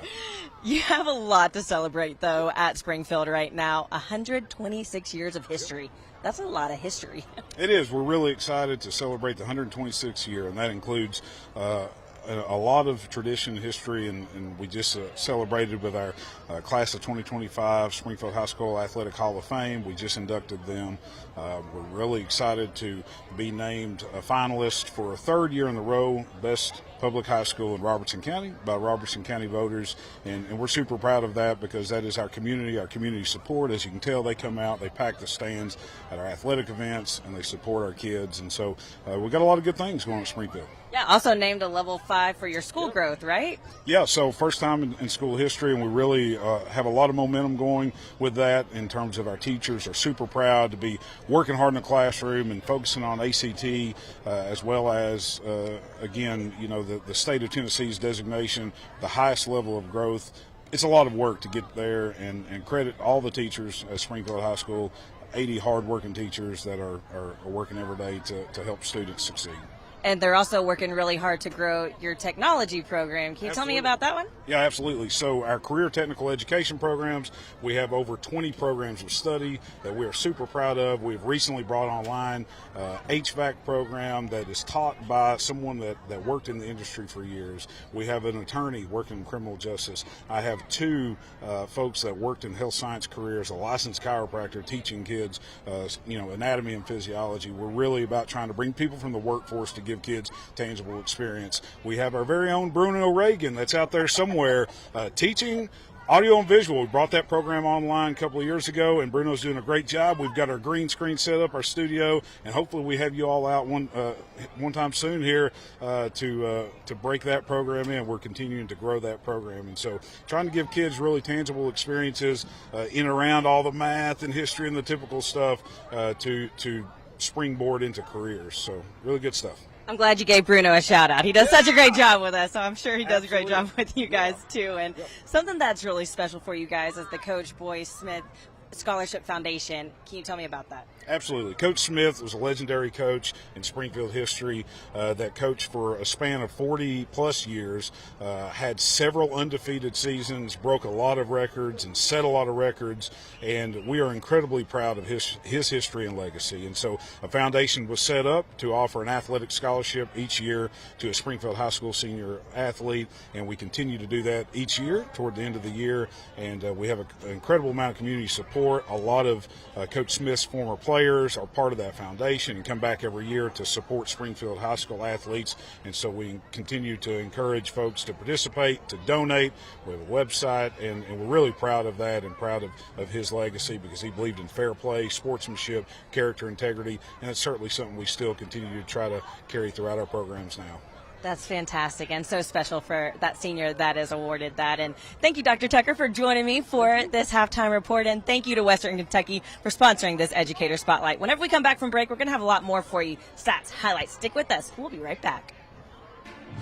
This week's Friday Night Rivals Educator Spotlight is presented by Western Kentucky University. Climb higher at Western Kentucky University.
This week's Friday Night Rivals Educator Spotlight is presented by Western Kentucky University. Climb higher at Western Kentucky University. Welcome back to East Nashville, where they currently lead Springfield 14-12. And I am currently joined by East Nashville's principal, Dr. Marvin Allage. And thank you so much for joining me. And that was an exciting first half for you guys. Oh, it was. I was really surprised that we come back and scored that fast. So we're doing a great job. I hope we can just keep it up. Yeah, and let's talk about the competitive edge and just not giving up that the students have at East Nashville. So this past year, our football team got moved down to Class 2A, and Coach Harris and his staff was committed to playing the toughest teams in the state of Tennessee. Just this season, we've played two 6A teams, a 5A team, and then currently a 4A team. And I think because of that, they're keeping that competitive edge and want to, make sure that we're playing those tough teams. So the second half of the season, I'm expecting great things from East Eagles. So everybody watch out. I love that. And whenever you're playing tough teams like that, how important is team unity? So teamwork is big, especially with Coach Harris. And they treat the team like a family. And they work hard on the field and in the classroom. And one of the things that we're focusing on this year is study hall for all of our sports teams. So he has a football team doing study hall once a week. I believe that, our students that are not athletes get the opportunity to participate in tutoring and excel academically. So we want to make sure that our student athletes get that same opportunity. So they have study hall once a week, and we have a faculty member dedicated to working with those student athletes, just like the non-athletes get a teacher to work with them. So, and I think because of that, our student athletes are working hard in the classroom and out of the classroom, and that's just building that teamwork and hard work that you see out here right now. Yeah, absolutely. And also what I saw out there was some diligence from this coaching staff to make sure that they were pushing their team to really make sure they made a big push there at the end of the first half. Can you talk about the diligence of this coaching staff? Yeah, so they do a lot of work behind the scenes, preparing for practice, setting up the tutoring, watching videotape probably after school. And I just think because of that, they are dedicated to our young men. They want to see each of our kids be successful. And I'm just glad to have them out there, Coach Harris and his staff. And I think because of that, they're focusing on not only just developing good athletes out on the field, but also making sure that our kids learn some life lessons and some skills that they can take on later on in life. So just proud of them. Yeah, there's always life after ball. And yes, thank you so much for hosting us tonight. It's an absolute honor to be here. And thank you to Western Kentucky for this Educator Spotlight. Whenever we come back from break, we're going to have a lot more for you. So stick with us. Highlight stats, it's all coming up next. Thank you.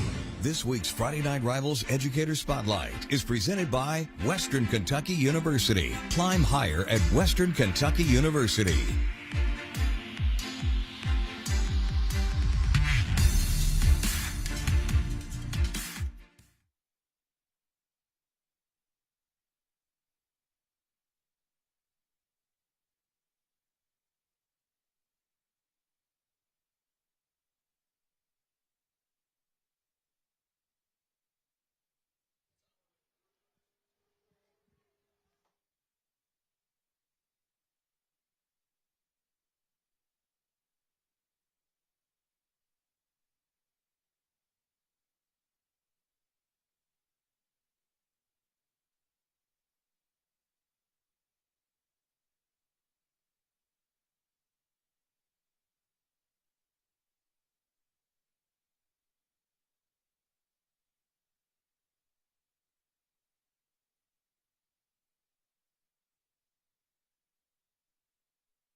You're watching the United States Navy Halftime Report. The United States Navy, forged by the sea. The United States Navy Halftime Report continues as we come to you from East Nashville Magnet, where the Eagles have stormed back to lead the Springfield Yellow Jackets 14-12 in Week 5. Welcome back. Lucas Panzica, Bruno Reagan with you in the booth. Let's take a look at the first half highlights. And it was a jam-packed first half going one way, and then the pendulum swung the other. But it was Springfield with the early momentum. Bruno with this touchdown pass. Woodson over the top to Bryce Baldwin. Bryce Baldwin out of his tight end position, a mismatch size-wise, and we get Lavelle with the interception for Springfield. East Nashville marching all the way down the field early, forces a turnover. All the momentum is on Springfield with Hurst going up the middle, bursting through with that extreme strength and speed on the line of scrimmage. Springfield up 12-0 after this one. Yeah, 2 missed extra points, and East Nashville did have an answer. Covington deep to Murphy, wide open. That made it 12-7. And then the fumble on the kick return by Jermaine Cobbins. Ball got loose. East Nashville was on it, and one play, misdirection, and a shot to the end zone. Yep, Cavante Pitts takes it right over the top. Our key to the game for East Nashville was to air it out, beat them over the top, and that gets them back. They will come out for the second half receiving the football. That's right, and let's look at the first half stats before East Nashville gets it to start the third quarter with a 2-point lead. This is the real matchup that's happening down on the field here during the break, but second half action set to resume soon as we take a look at the numbers. Springfield in the air, 3 of 9. Nashville, 6 of 9. But really, the rushing numbers have been more favorable for both football teams.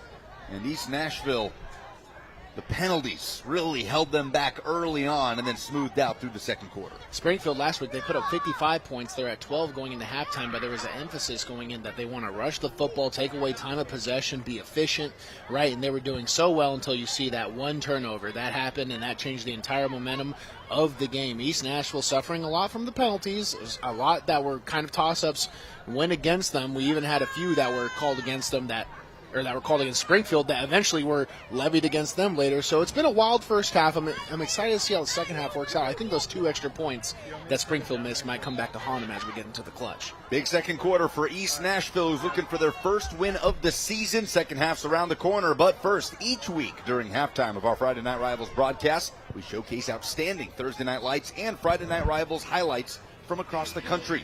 So let's check out some of the best from last week's action. The best Thursday Night Lights and Friday Night Rivals highlights from across the country. Really firing the ball deep. He's got a receiver. He also has a defender near him who comes down with the ball. Interception. No, Rickards caught it. I thought it was picked. No, Rickards caught it. Playmate, de Blasio's rolling to throw, will launch upfield. Oh, what a catch in traffic, and breaking free is Wyndham, and he dives towards the pylon, gets it, touchdown. Wow. How about the effort by Wyndham? The catch in congestion, and then he turns up the sideline and dives to the pylon and scores. Watch this. This was something else right here. There's been some big plays in this game tonight, and this rank. And Gilson is going to throw it outside, and it's intercepted. It is picked off, and this could be a house call. He dives ahead. Justice Tilla. Colbert looks to pass. Got plenty of time. Now here comes the pressure. Going to try to get it to Keel and does. Keel keeps his feet. Look at Keel. Weston Keel's going to keep his feet and he's going to go 10-5. Touchdown. Bearcat. The Navian backs got time to throw. It does so. The corner of the end zone. Jump ball. They're going to call a flag on Simmons. And he caught it. Did he catch it? They give it to him right here.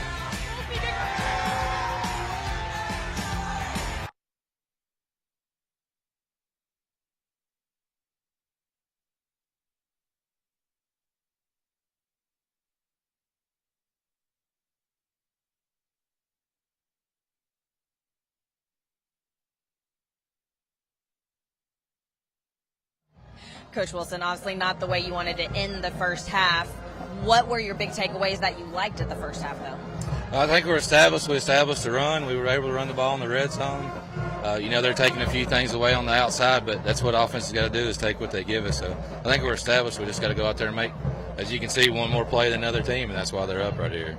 And what was really your message in the locker room, though, to make one more play? What adjustments are you going to have to make in the second half? Our adjustments right now is just being able to weather the storm. You hear the band playing and the momentum, and everybody gets talking a little bit more. It's going the wrong way because that's not our style. And, we got to make sure the momentum stays on our side, and we don't have a turnover, and we don't have one big play. I mean, the score's sitting there at your 12 to 7 spot. So just weather the storm and take the momentum from them.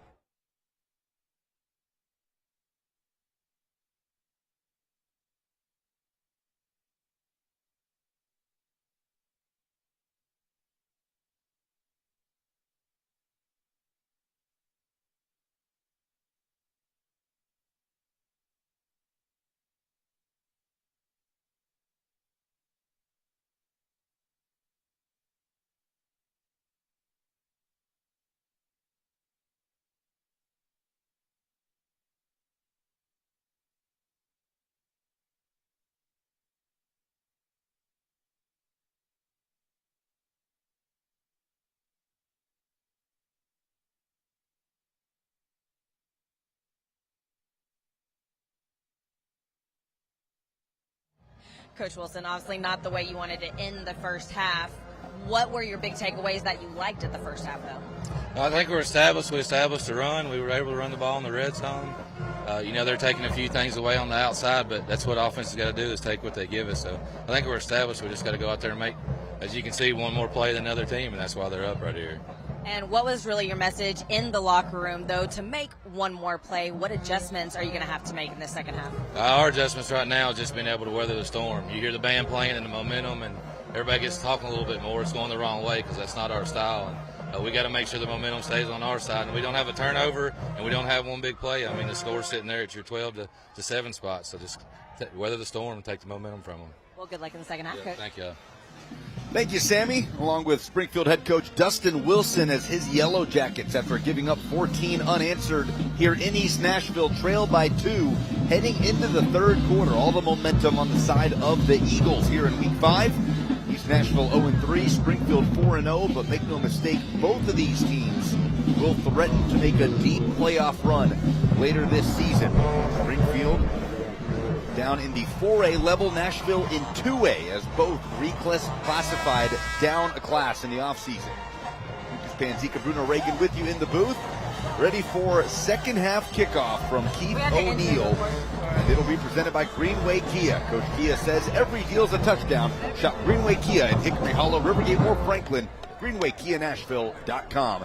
Bruno, big chance here for East Nashville to just continue riding that wave that they ended the first half with. Absolutely. Halftime is a whole new set of football. You go out, you come back. I mean, everything East Nashville, you have to imagine they're going to stick with it. That inside option that they have Covington just running it right down the middle, and they've had a lot of success with that. They found their pass game at the end, set up by the rush. So I'm excited to see what Springfield and East Nashville bring to this half. O'Neill almost setting up for another onside kick attempt and just boots it, swings it to the 35. Fielded by Reed, and East Nashville will take over near the 40-yard line. Let's go down to Sammy one more time for an injury update ahead of the second half.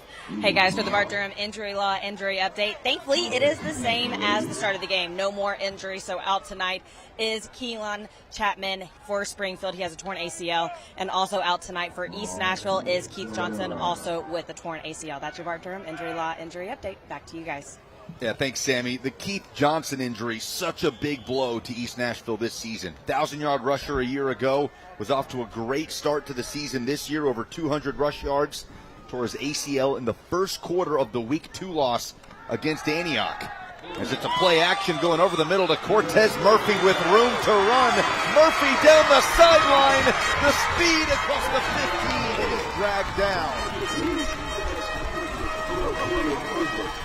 Picking up right where they left off with the big plays, and none have been bigger than that one. 56-yard pitch and catch. Man, Cortez Murphy is making his case for our player of the game, and right there you see number 1 for Springfield come across and make contact with his own defender that springs Murphy out to the edge. East Nashville going quick. Covington hands off to Fuller up the middle. And nothing going there on 1st and goal. So it's been a rotation in the backfield of Kenny Fuller, Jordan Van Leer, and the quarterback himself, Dallas Covington, trying to fill that absence left by Keith Johnson with the injury. And they've acquitted themselves well in the run game as Fuller dives for the end zone. Ball's loose. They'll say he's down. Quick ruling by our crew tonight. Down inside the 1 was Kenny Fuller Jr. going for the extension, and it sets up 3rd and goal. East Nashville lining up quick. That up-tempo offense finding its groove as they go back to Fuller, but screaming in off the edge was Cameron Wilson to force a 4th down scenario. Second big play of the game for Cameron Wilson out of that defensive. You see him communicating with his team. They need to get quick. That's a leadership role he's starting to take up. East Nashville slowed a little bit here on this goal line. That's where the spread sort of struggles a little bit. This is where the field is at its smallest. Your misdirection works a little bit less. They're going to go. Handing off. Up the middle. It's close. Touchdown, East Nashville. Malachi Harris, his first touch of the game. And it's 20 unanswered for the Eagles with the extra point pending. Looks like they're running an option counter scheme. Lead puller, they have the pitch man in the backfield. Malachi Harris takes it himself, gets it into the end zone. Good one to call on the goal line. Pending 1 point. East Nashville will be up 21-12. Eckert boots it up and through. 21-12 is the East Nashville lead. After trailing 12-0 early in the second, the momentum continues for the Eagles at home as they lead it in Week 5 on MyTV 30.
We welcome you back to J.J. Keys Stadium at East Nashville Magnet.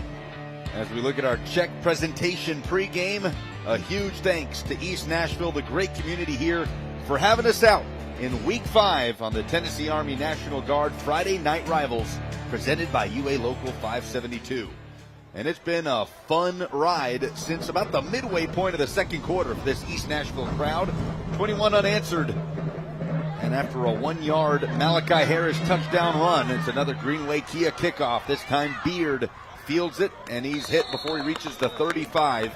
And the Springfield offense will take the field for the first time in the third quarter, Bruno, trying to get back to some of the things that brought them success when they built that 12-0 lead early in the second quarter. As you look at the drive summary from East Nashville, it started with a 56-yard play on a catch and run by Cortez Murphy. What does Springfield need to get back to here to work their way back into this thing? Well, they're going to set up their play-action shots with their duo and their outside zone schemes. They have a good gap scheme with their duo where they pull nobody and it masks their outside zone really well. They want to get a good first down. That way on second and short, third and short, they can take those shots. Junior quarterback Kason Woodson hands off to a man weaving left, picking up a few, is Hurst. Been the lead rusher for the Yellow Jackets this season. And that will set up 2nd and 6.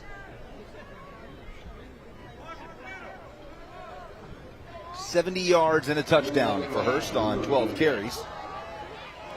And Springfield just trying to stay on schedule here.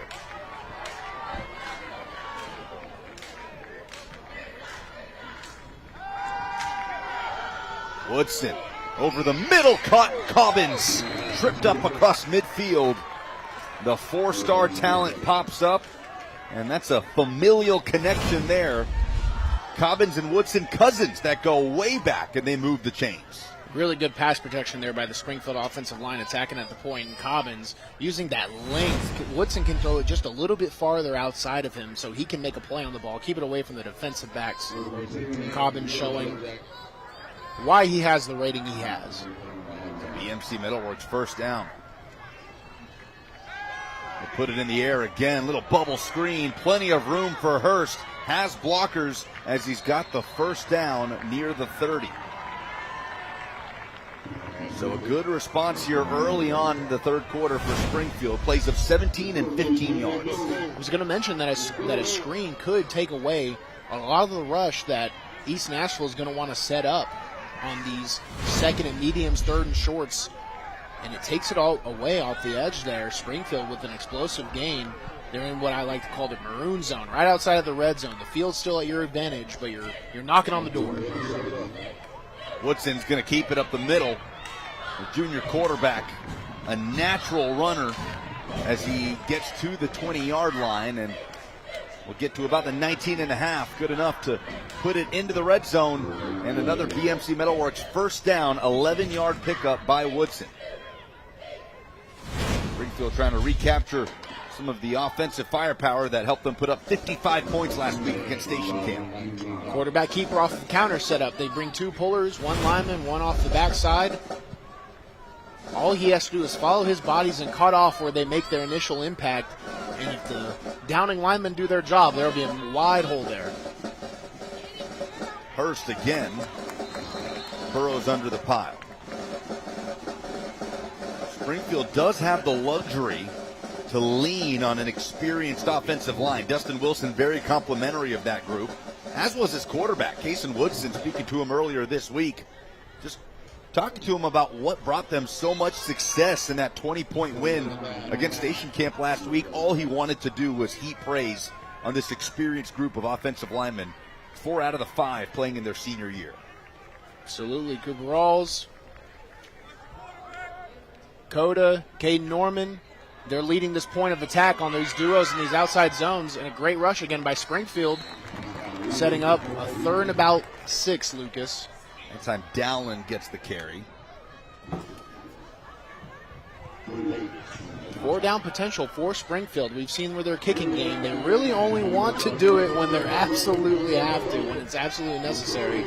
So we could still see some rushes here. They've opted to rush on 3rd and 9 and 3rd and 11 already in this game. And this is right on the edge of the range of kicker Keith O'Neill.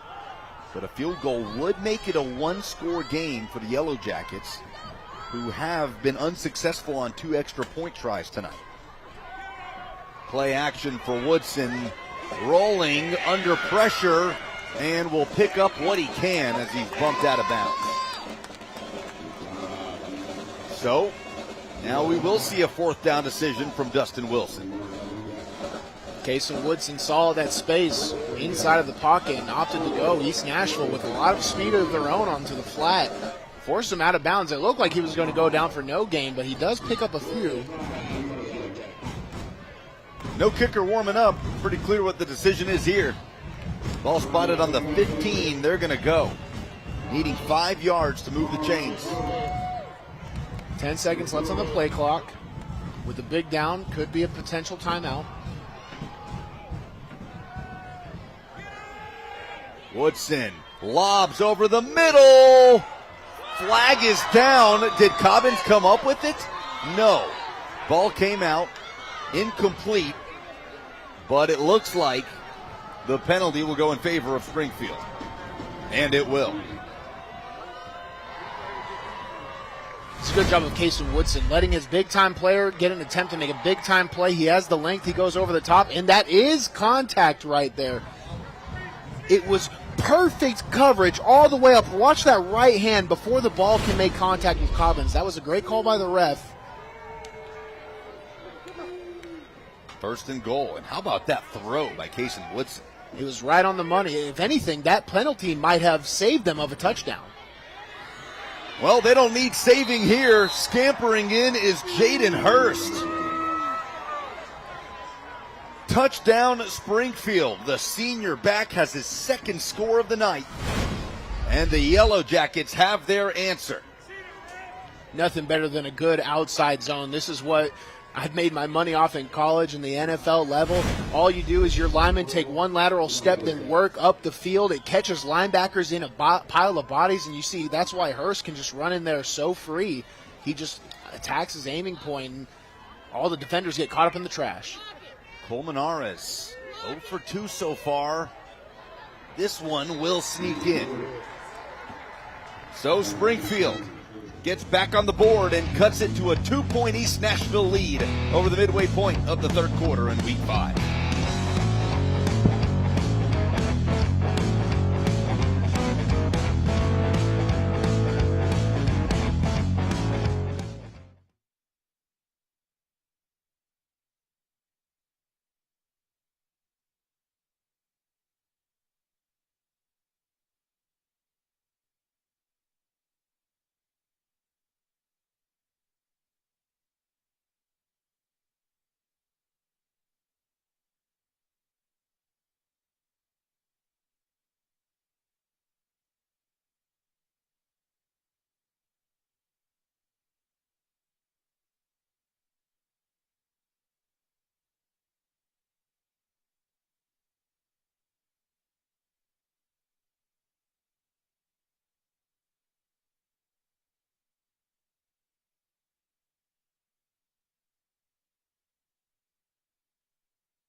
It's a football frenzy at East Nashville. We've got a good game brewing in the third quarter.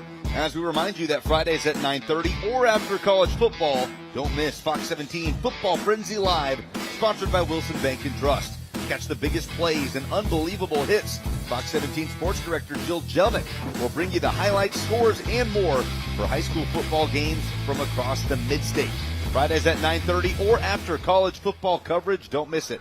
Fox 17 Football Frenzy Live, sponsored by Wilson Bank and Trust. And we'd also like to take a moment to thank the folks at Wilson Bank and Trust for tonight's financial tips. So, Springfield marches down the field on their first possession of the second half and scores a 7-yard rushing touchdown by Jaden Hurst, cutting the East Nashville lead to 2. And we're back underway with a Greenway Kia kickoff by O'Neill. Bounce for a touchback. And now we get to see these offenses, Bruno, going blow for blow here in Week 5. Absolutely. The pace of the game, as Springfield came up, they go up 2 scores early, 2 touchdowns. If you take a look at their most recent scoring summary, 8 plays, 66 yards, taking off 5 minutes of the clock. That's what they want to do to keep this explosive East Nashville offense off the field. That was capped off by a 7-yard rush by Hurst. East Nashville's last drive was a 1:45 march down the field. That was punched in on the goal line by a Malachi Harris touchdown. Damian Harris, his 30 years the head coach and play caller, drawing up this high-tempo offense, then they'll keep it on the ground on 1st and 10. Nothing there for Jordan Van Leer. Camden Hollingsworth, the senior, plugging that gap. It's my one football player in my class is Cam. I made a deal with Camden, Lucas. I told him if he gets 2 sacks this game, I'll consider him for player of the game. Okay? 2 sacks? Yeah, 2. He's got to eat. If you're D lineman, we've only done it once since I've been here. Hard to do with how quickly Covington's been getting the football out, like right here over the middle. Murphy, the run after catch has been electric from him tonight. That time he's dragged down at the 35. Some extracurriculars. I think East Nashville gets away with what would have been a personal foul, but a great play nonetheless. Murphy has been an extreme bright spot for this East Nashville offense. He's looking to cross the middle of the field again. 3rd and 4. Van Leer looking to get the edge, and that is excellent work by Wilson, dragging him down, but there's the flag coming in late.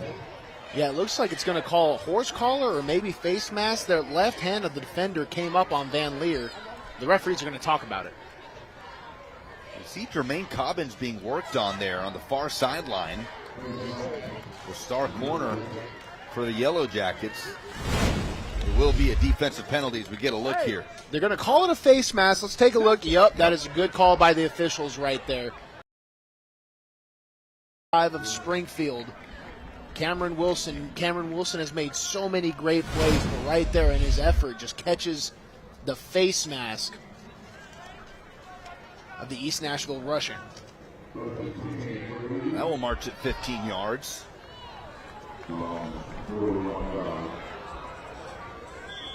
East Nashville quarterback Dallas Covington, 8 of 11, 131 yards, and that one is just covered up by Springfield as we send it down to the field for Sammy Kincaid. Hey guys, you're just talking about Jermaine Cobbins, and him and Kason Woodson, his quarterback, they grew up together. They're actually close cousins, is what I just found out from the Springfield sideline. And they went to family functions and spent a lot of time together playing junior ball together. And we asked Coach Wilson about it earlier in the week, and Coach Wilson said, however, yes, while they are kin to each other, whenever you get into Springfield, it seems everyone ends up being kin to everyone because it's such a small community. Really cool, though, that they get to continue to play in high school. Thanks, Sammy. An incompletion on second down will bring up 3rd and long. Yeah, how about that? Now playing pitch and catch at the high school level. When Springfield has the football, Kason Woodson to Jermaine Cobbins has been a common thread tonight. And talking to Kason earlier this week, asked him, when's the first time Kason Woodson threw the football to Jermaine Cobbins? Like, what age are we talking? He said 5, 6 at a Thanksgiving function. So that's carried through. But they're going to have to wait to get the ball back as East Nashville faces a 3rd down here. Covington has made magic happen on 3rd and long this game. We'll see if he can save this series. Covington pump fakes the throw. He's going to take off. Has room, sheds the tackle, and there's that running ability from Covington, but he could be just short. Looked like he had a path across midfield. He is short, but Damian Harris looks like he's going to keep his offense on the field. Springfield running the twist game, but Covington escapes the outside defenders, moves up to the middle, and reaches at the end. But East Nashville going quick. And they've got the first down. And plenty more. 30, across the 20. Big run, touchdown. Kenny Fuller Jr. On 4th down, Fuller Jr. takes it 52. Kenny Fuller takes it as we watch the replay. It looks like there could be a potential flag on the field, so prepare for that. But a great lead blocking there by Damian Elder. What effort by both him and Fuller on that rush. Although we're still awaiting an official ruling around the 25-yard line. There is a flag that looks like it's going to bring back this touchdown run. It will wipe away the score. You see Harris, I'm no lip reader, but it looked like he said, "What's that?" Because it was the two fists coming together. I think it's a helmet-to-helmet personal foul call. Blindside block against offense, 15 yards from the spot of the foul. Crushing penalty. Still results in the first down. As East Nashville is looking to make it 4 consecutive touchdown drives in this game. But it'll set them back to the 40. Still gives them a fresh set of downs in a BMC Metalworks first. East Nashville has found themselves on the wrong side of penalties all game up to this point. It's the 9th penalty for 78 yards on the Eagles. They'll run it to the right side with Murphy. They've utilized him in all sorts of different ways tonight. Just trying to get the football into his hands. The seniors really emerged for this team. An East Nashville group that lost almost all of its wide receiver production from last year. So you look at the 0-3 start. They've played some good opponents. They've also been trying to get a feel for who their guys are going to be. And performances like tonight from Cortez Murphy really answer those questions at this point in the season. Especially when you find yourself in the position of East Nashville, 0-3, a game canceled, desperately trying to get that first win. It's been a big step up. And stepping up in the pocket is Covington, but not for long. Swung down and fired up after the play is Nashawn Thompson, the senior. Great job by Nashawn Thompson. Johnny on the spot. Covington trying to get so much movement. He's contained by the Springfield line. He runs right into Nashawn. Nashawn just bear hugs him on down. Stay tuned. We'll tell you the school bus stop of the game coming up in the fourth quarter. Could it be that man right there after the TFL? Remember, the law in every state requires drivers to always stop for a school bus when the stop arm is out and the red lights are flashing. Paid for by NHTSA. On 3rd and 12, Covington going deep, has a man caught at the 20. Down in the red zone. It is Cortez Murphy once again. And Murphy goes down after the chunk play, a 23-yard gain, where he's clubbed down by Cobbins. Got up to celebrate, and then you see him pull up. And he has been electric tonight, catching all 7 targets for 110 yards and a touchdown.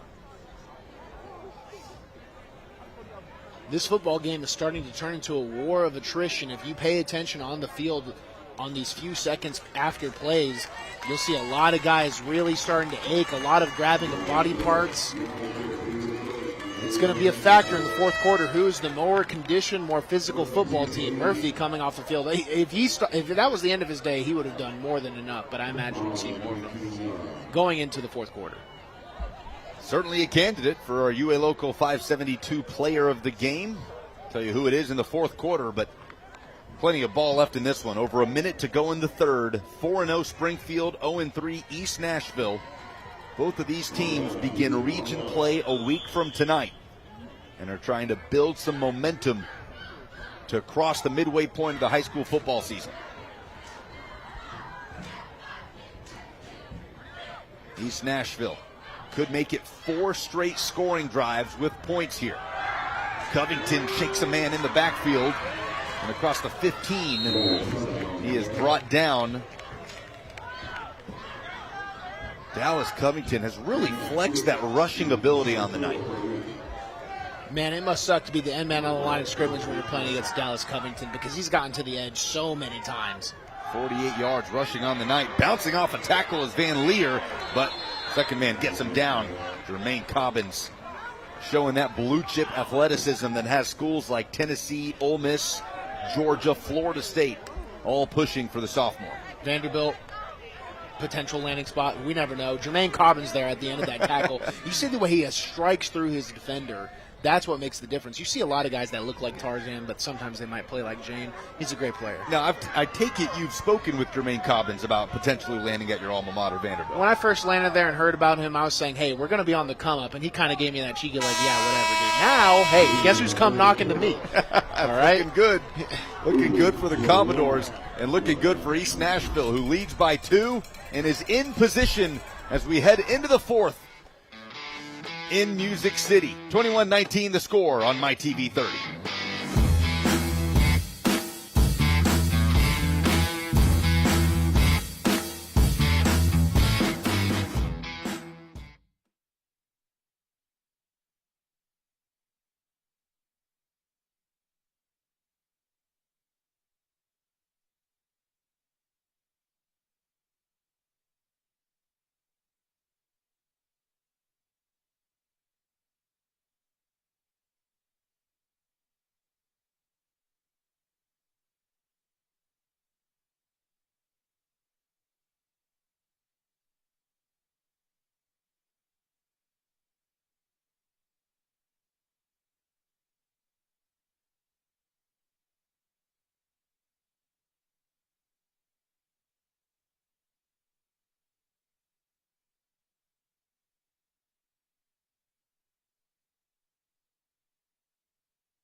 Ready to get underway in the fourth quarter. East Nashville in the red zone with a 2-point lead.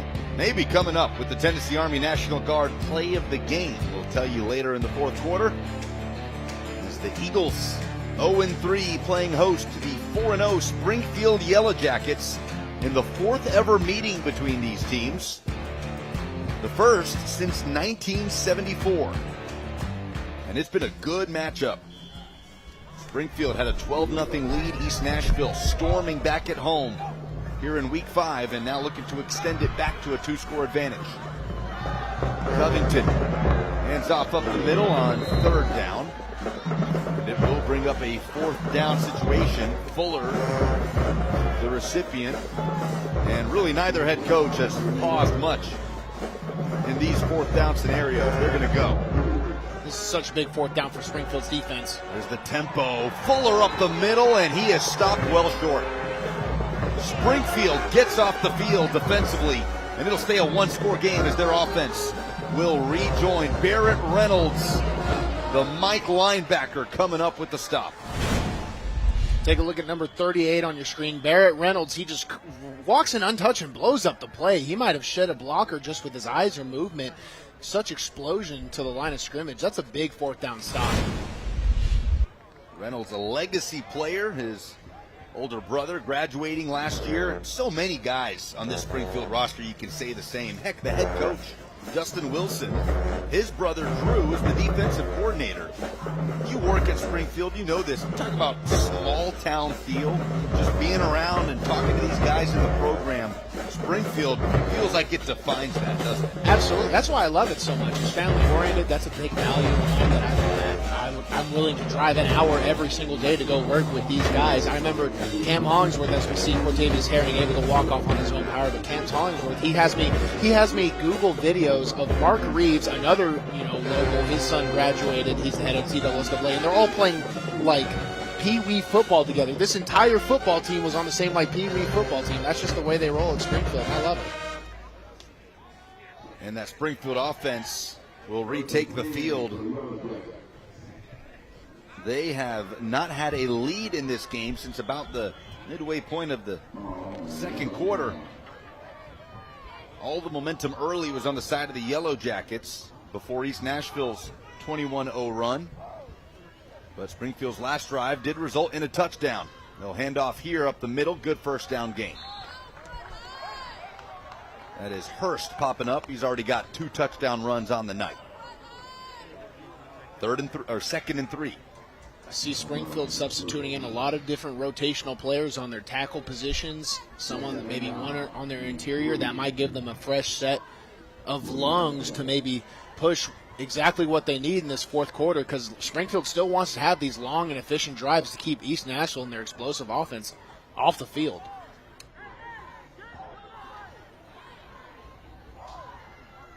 Woodson brings Cobbins in motion, pulls the handoff, runs up the middle, has the first down, takes a hard hit at the end of the run by Reed.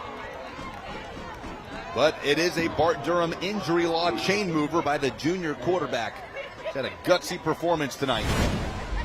That's his 8th carry, 49 rush yards. It helps so much to have a quarterback that can keep you. Watch him hug off the wall tight, and he does get caught up a little bit. But when your quarterback can run it, that just adds one extra blocker that typically that quarterback can be a wasted man on a handoff. But when someone like Kason Woodson can run the football, it just gives you so much of a numbers advantage, as hopefully he's okay after that big hit. He's going to shake it off. Let's run down to Sammy Kincaid on the field. Hey guys, also doing a lot of big hits tonight is defensive tackle Devin Phillips, and it's only his 2nd year ever playing football. He moved into East Nashville zoning from St. Louis and thought he was going to play basketball. And I don't know if you guys are looking at his stature, but I'm not saying it's impossible, you guys. And if I was coach, I would say, if I saw a 315-pound kid walking down the hall, I'd be like, what are we doing here? Come play football. And that's exactly what Coach Damian Harris did. He said, you can come and get on the basketball court after you go pro in football. Coach has a lot of faith in Devin Phillips and said that he's the anchor of the defense. He's coachable and willing to continue to learn. He understands he's still new to the game. And despite already that he's turning heads, and it's only his 2nd year, you guys, 2nd year ever to play football. Yeah, thanks, Sammy. Amazing stuff as you do watch Jermaine Cobbins, the star receiver and corner for Springfield, limp off.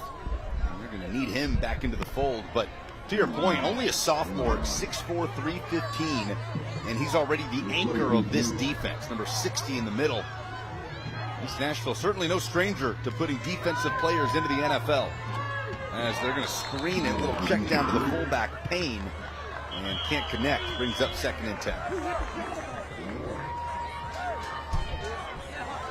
So Cobbins limps off the field. We saw him getting stretched out. You always hope in these moments it's a cramping situation.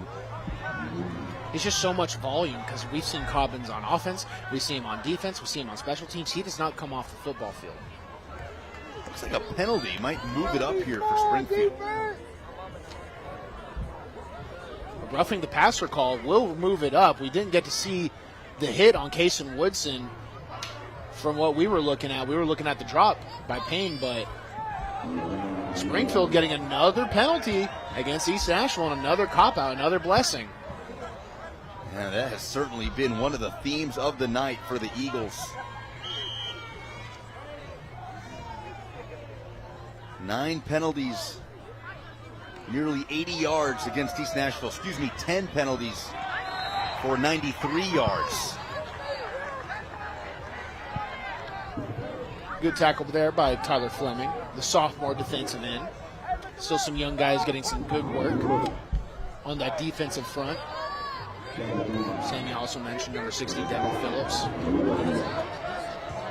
So here's 2nd and 5. Fourth quarter clock starting to tick away a little bit. Springfield looking for another methodical drive to regain the lead for the first time since the 2nd quarter. Woodson flares it out, intercepted, picked off into Springfield territory. There is a flag down, but the interception by Dixon, Jamehad Dixon, the junior, snatches it back for East Nashville, but we will wait and see what the penalty is. This throw just goes a little bit too much in front of Baldwin. He's not able to get his body in front of it. Dixon comes down with it. Here's the official call on the penalty. After the interception on the return, first and foul, face mask, number 7, 15 yards from the end of the run, first down.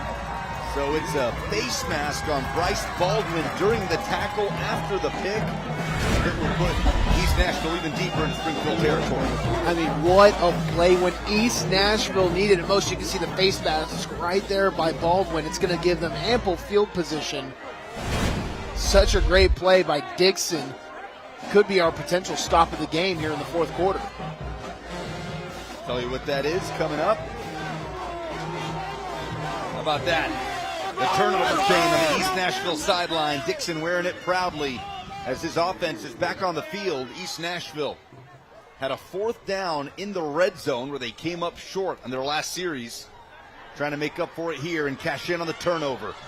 Looked like Covington wanted to go deep, and now he will. Jump ball. It's caught. Touchdown, East Nashville. Jayshawn Taylor. Another sudden change touchdown for the Eagles, and they lead 27-19. Covington keeping his eyes downfield. He's looking at his first 2 reads, and then he avoids Hollingsworth on the potential sack, gets outside of the pocket and throws it right into Taylor's arms. The senior receiver getting his first touchdown of the game. Jayshawn Taylor might be the dagger that East Nashville needed to put Springfield away. 28 yards. Covington stays on the field to hold. Eckert boots the extra point through. And the lead is 28-19 for East Nashville at home. 9 minutes, 13 seconds away from their first win of the season. Touchdown presented by South College, where dreams find direction. First touchdown of Jayshawn Taylor's senior season. And Dallas Covington has really come alive in this game. Now 10 of 14 for 182 yards. That is his 3rd touchdown pass of the night. And Bruno, in one game, he has surpassed his total of touchdown passes on the season coming in. That's how you make your statement, especially when your team needs it most, looking for your first win. As Eckert will come out to kick. And both of Springfield turnovers have resulted in one-play drives for East Nashville. Both of those times they turned the ball over, all it took was East Nashville getting one play in on the field to convert their scores. Still plenty of time left in this one. And it's good to see Jermaine Cobbins back on the field, deep for Springfield here. Greenway Kia kickoff from Brian Eckert. He fielded at the 20 by Beard. Stutters, tries to range to his left, and he's hit from behind. Good kick coverage. Marshawn Batts, the junior, bringing him down, and here comes the Springfield offense after the interception. Springfield offense is down 2 scores. They really, with the way they've operated this game, it takes them about 4 to 5 minutes to travel down the field. So they really have, with the amount of timeouts they have, they'll have an offensive series to bring it within 1. They have to stop East Nashville early, and then they'll have to go down the field again. Case and Woodson facing some adversity. We'll see how these young men respond. Undefeated record on the line. Woodson will call his own number. First down run right out of the gate. The junior quarterback, but he's battle tested, led this team to the semifinal in 5A a year ago. Just get a feeling here, Bruno, that Springfield's going to want the ball in his hands for plays like that when it comes gut check time in the fourth quarter. Absolutely. Springfield's offense will get to go and talk through maybe some things they want to do this series. An East Nashville player is down, so we'll have some time. So we'll hit a break as they take a look at an injured player. East Nashville up 9, Springfield with the football on MyTV 30.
Tonight's broadcast of Friday Night Rivals can also be seen streaming live on MyTV30Web.com, Fox 17 Facebook Live, and YouTube. Brought to you by South College, where dreams find direction.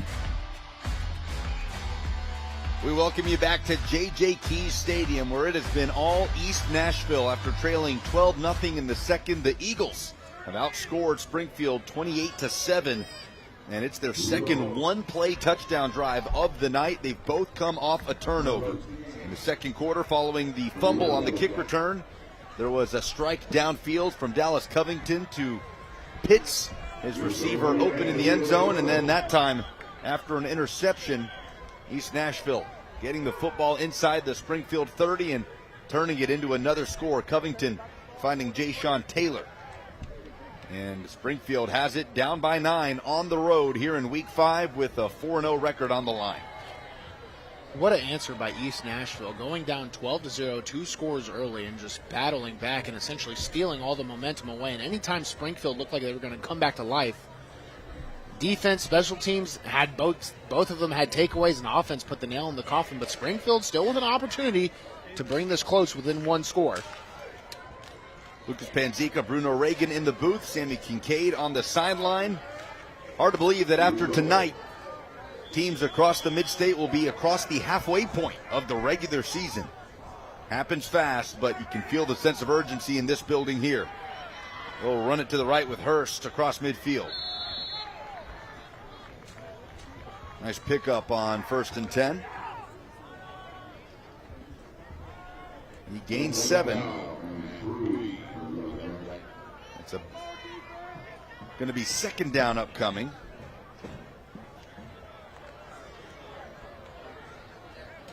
Hurst is having a nice night out of the backfield.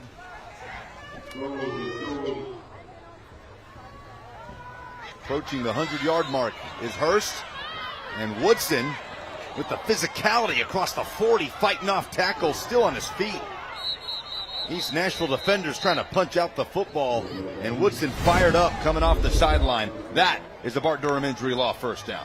That was off the counter scheme, and Woodson right here calling his own number. What a physical football player. I haven't seen anything like this on Friday Night Rivals since I've started here 3 years ago, and just carries defenders out to the edge. You can see how badly he wants to be the leader this team needs. When the adversity is highest, he's going to call his own number, and he's going to fight for every blade of grass out there.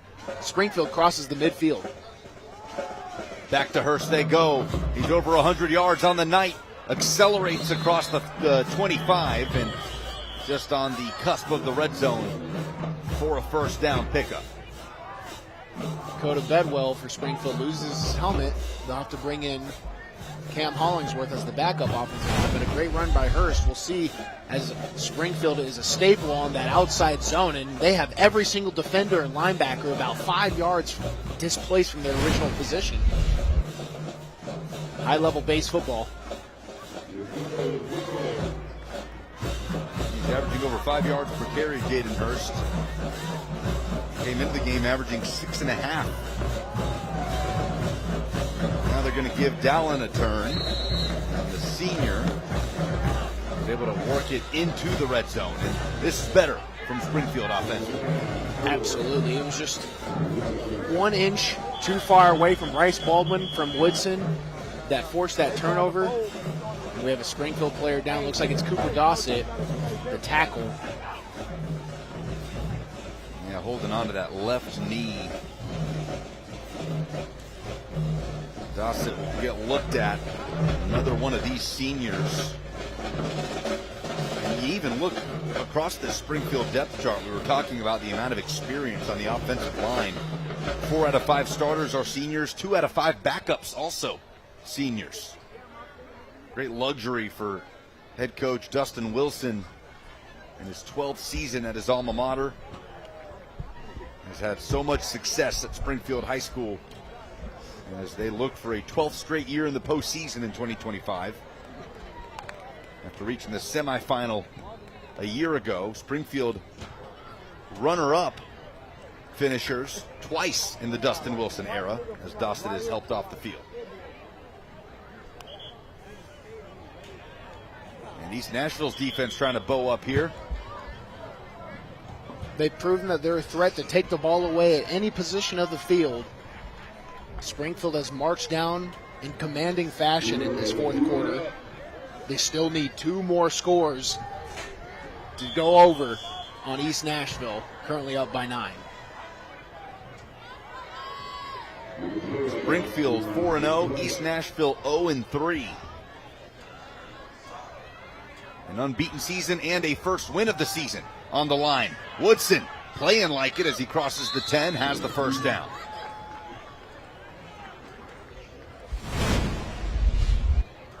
Take a look at the Springfield offensive line and the counter scheme in the backside. A-gap actually opens up the most. The down blocks are just devastating. The East Nashville defensive linemen are trying to get up the field to disrupt the rushes. Springfield's just taking them where they want to go, and Kason Woodson is having holes wide enough that I could run through. 26 carries on the season in 4 games coming into tonight. That's his 11th carry of the evening. This time he'll give Dallin a turn, and inside the 5, Marius Dallin, who has been battling all night on both sides of the ball, will set up a 2nd and goal for the Yellow Jackets. Kason Woodson doing a good job of taking the ball on his own accord and then letting his running backs get a quick breath and then getting them a rush. The clock is stopped here, and we're not quite sure why. There's not an injured player. Neither team has called timeout, but there is a discussion happening with our officiating crew led by David Patton.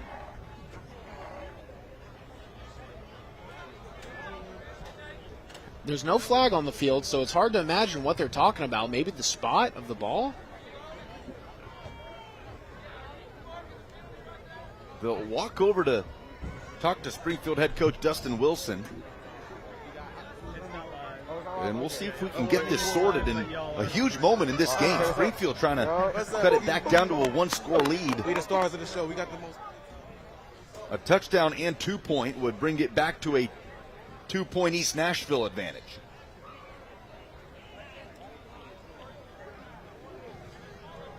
Substitution on the defense, come in on the field, getting off in time, half the distance to go, replay first down. So there's your answer. We didn't see the flag down, but the penalty issues come back around on East Nashville, and it is 1st and goal on the 5 for Springfield. Clock starts back up. Faking the throw, and it ends up being Hurst with the football. Pile being pushed. Springfield. Did they get it in? Yes! The big boys up front getting the assist on that one, as Hurst has his 3rd rushing score. And Springfield is an extra point away from making it a 2-point game. 5.5 minutes to go. Another South College touchdown. We mentioned that attrition is going to play a part, and Hurst has been dicing with this outside zone. They make contact with Hurst 4 yards out, and the Springfield offensive line, backfield, keep churning those legs in progression. All you need is an inch, an inch, an inch, and they fall into the end zone. Colmenares gets the extra point up and through, nearly blocked. As we'll get another look at the touchdown. Springfield hanging around. Hurst with his 3rd score of the evening to make it a 2-point East Nashville lead.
Welcome back to East Nashville, where they currently lead Springfield right now, 28-26.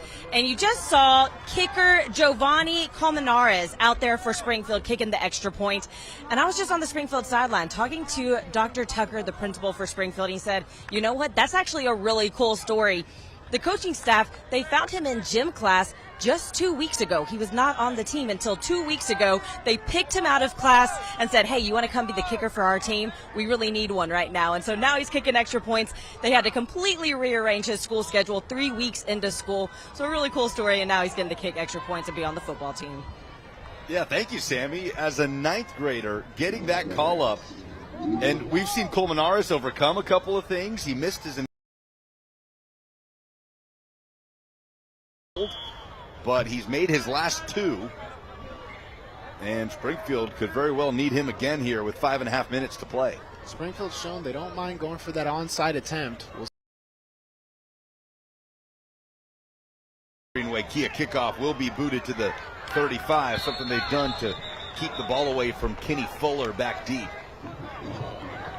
And so East Nashville will come back out onto the field. Offense has been red hot since the midway point of the second quarter. And this is where it gets tricky, right? When you want that up-tempo, keeping a defense on its heels, and then it comes time with the lead in the fourth quarter to maybe have to balance some game control and clock management. And this is a land where I'm unfamiliar with, to be honest, Lucas. I feel truly out of my depth for the first time because I've never ran a 100% up-tempo offense. Do you slow it down? If I'm a coach, I want these kids playing how they practice at all times. So I would still keep up the tempo, maybe be the dagger, worry about scoring. Murphy in motion. They hand off to Fuller. Nowhere to go. A bear hug tackle by Cameron Wilson.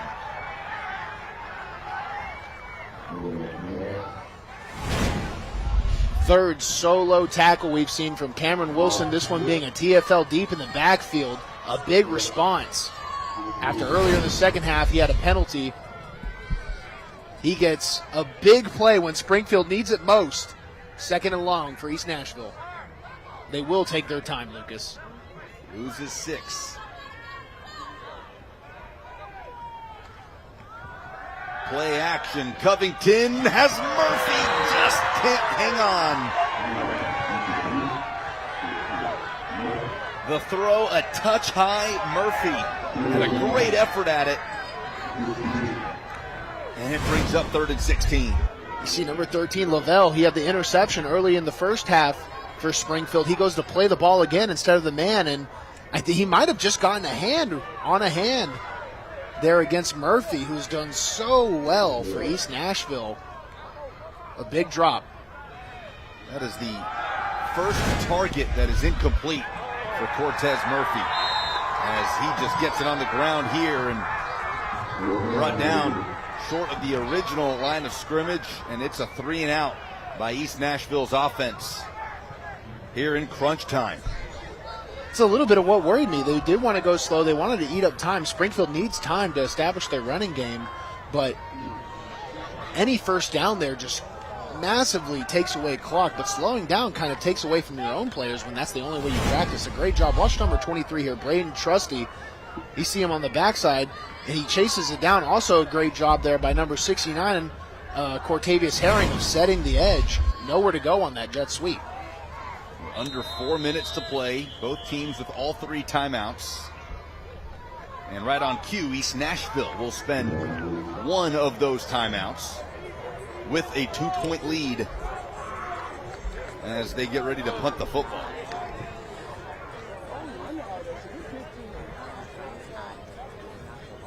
So Springfield set to get it back. And we hope that after our coverage concludes, you'll flip over to Fox 17, Fridays at 9:30, or after college football. Don't miss Football Frenzy Live, sponsored by Wilson Bank and Trust. Biggest plays, unbelievable hits. Fox 17 Sports Director Jill Jelnick will bring you the highlight scores and plenty more from high school football games across Middle Tennessee. Again, Fridays at 9:30 or after college football. Do not miss Fox 17 Football Frenzy Live, sponsored by Wilson Bank and Trust, who we'd like to take a moment to thank for tonight's financial tips. Beard and Cobbins back deep. Eckert will punt it away.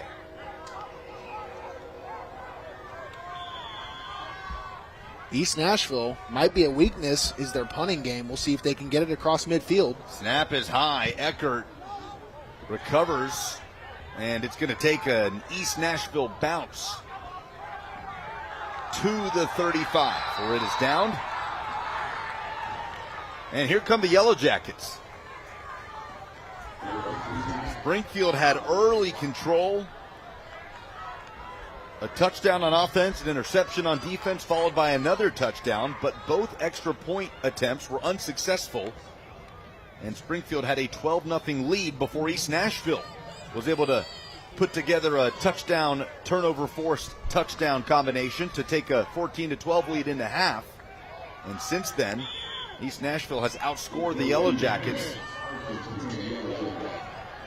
But with 3:40 to go and all 3 timeouts, plenty of time here for junior quarterback Kason Woodson, who will go to the ground. Hurst has had a phenomenal night himself. 3 touchdown runs for the senior back. He picks up a quick 3. What could be the last drive for this Springfield offense. They still have all 3 timeouts. They can rely on their rush game. you see there's not a big sense of urgency. They do want to take away East Nashville's opportunity at any chance of having the football after they convert down here, if it does come to that. Woodson fakes the give, runs it himself. A bulldozer to midfield. First down, Springfield, presented by Bart Durham Injury Law. Tough 12-yard run by Woodson. And Woodson, he's out there. He's playing so physical. He stands at 5'10", 188 pounds. It's not like he's Myles Garrett out there either. There's just you can clearly see there is a will to win out of this young man trying to marshal up what could be the last drive of the game to put Springfield on top. Hasn't quite been there in the passing game for Woodson, but he's approaching 100 yards on the ground. Hurst is well over 100, and he's going to tack on a lot more here across the 35 and down into East Nashville territory.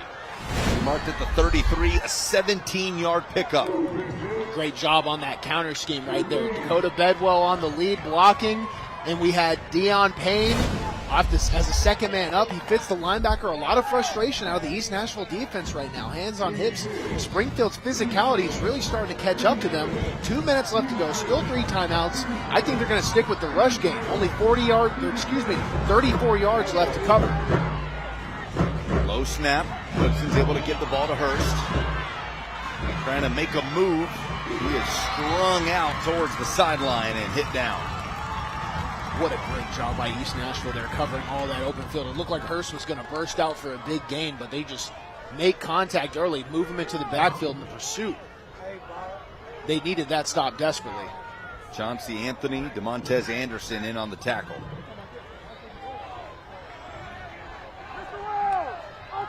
So Springfield with some game control here. Interesting spot for East Nashville defensively, knowing that Springfield needs to get pretty deep into East Nashville territory to feel good about attempting a field goal. So they'll put the ball in the air here.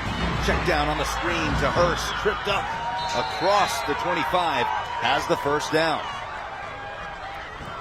In minute 13, the clock will stop as they move the chains. No need to use any of those timeouts. It might come down to a red zone. Great call there on the screen. Could have been all the way to the gate if any of those pullers were able to take away that first man in the attack, but still converts the first down. East Nashville not spending timeouts. The Eagles want to win this game on defense. Woodson following blockers. Flag soars in.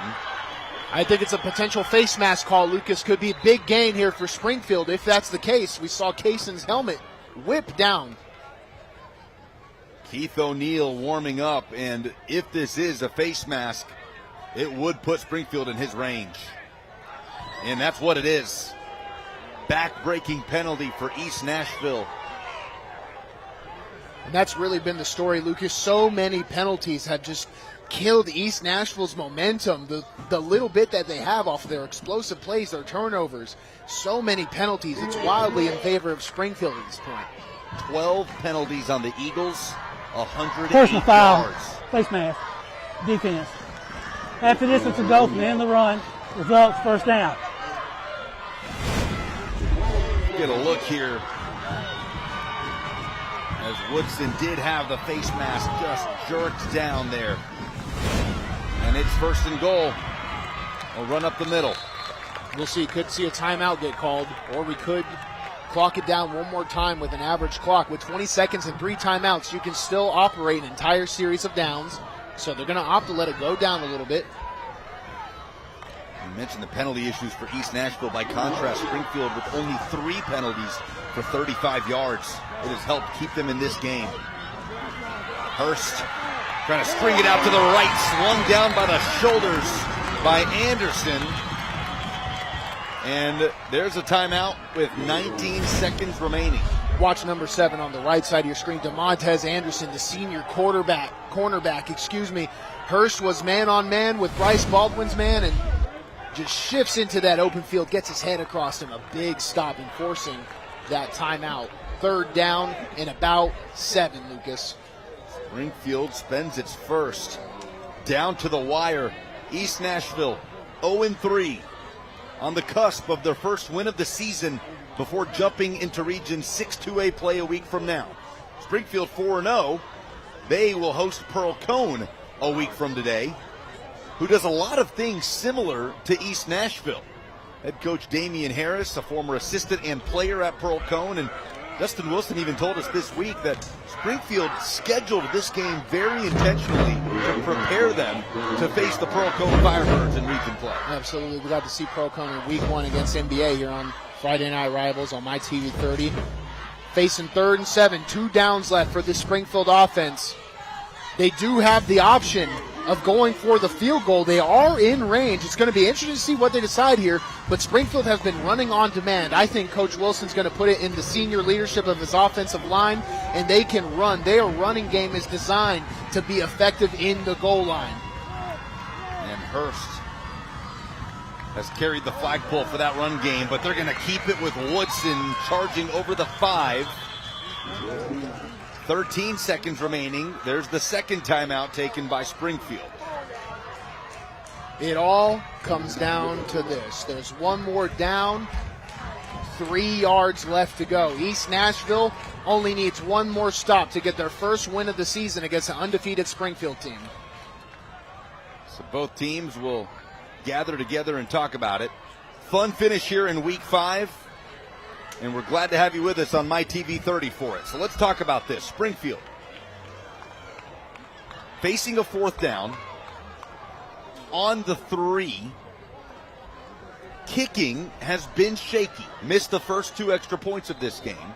Granted, that was freshman Giovanni Colmenares. Keith O'Neill is the one who handles field goals. The senior.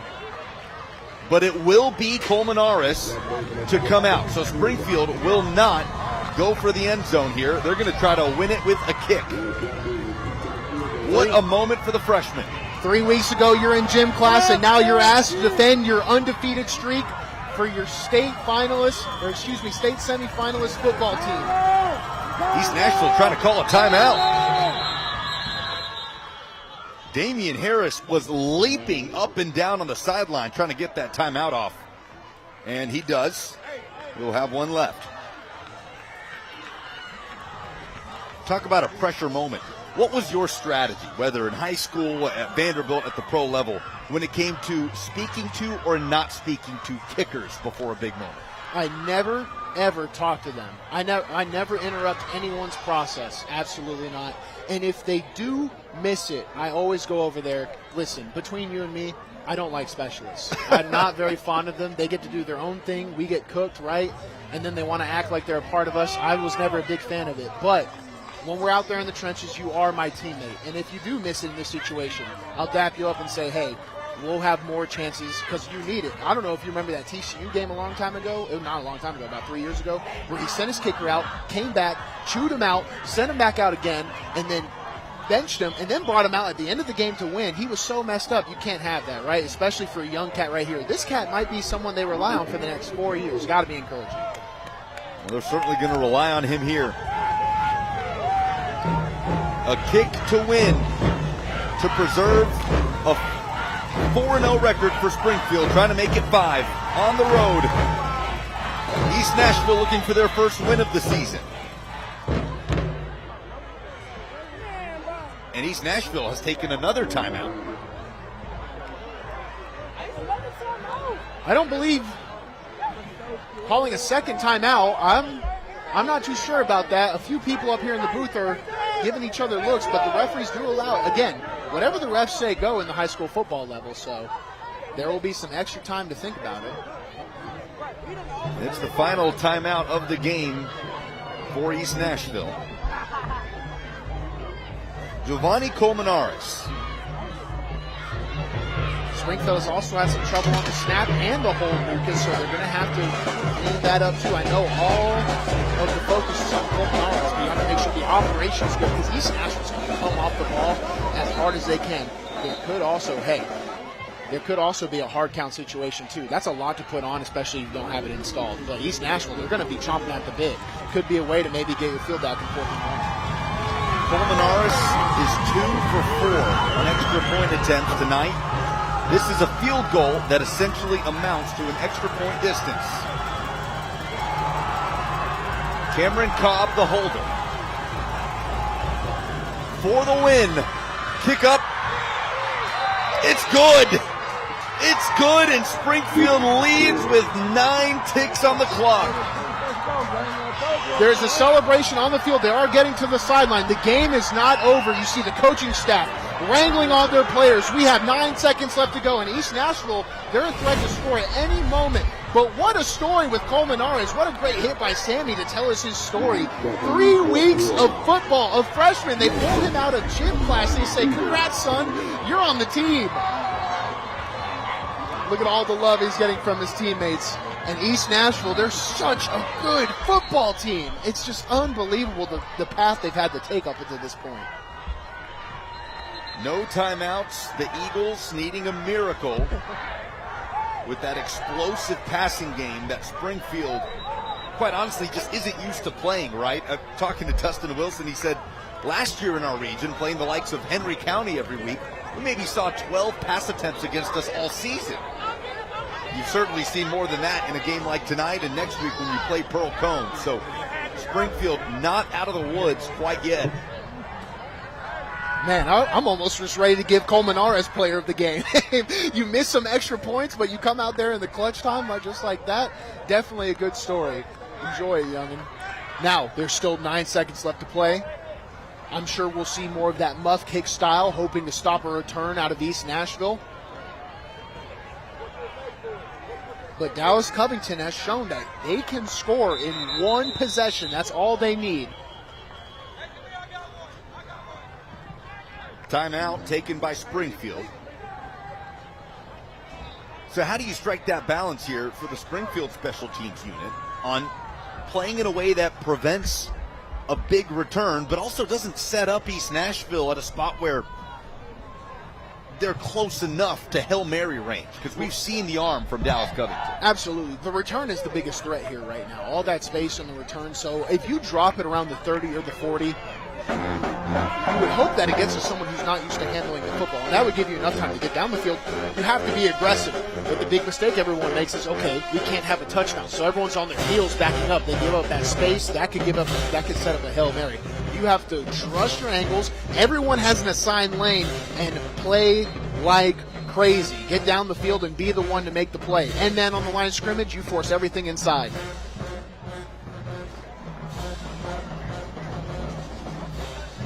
Keith O'Neill, the senior kicker.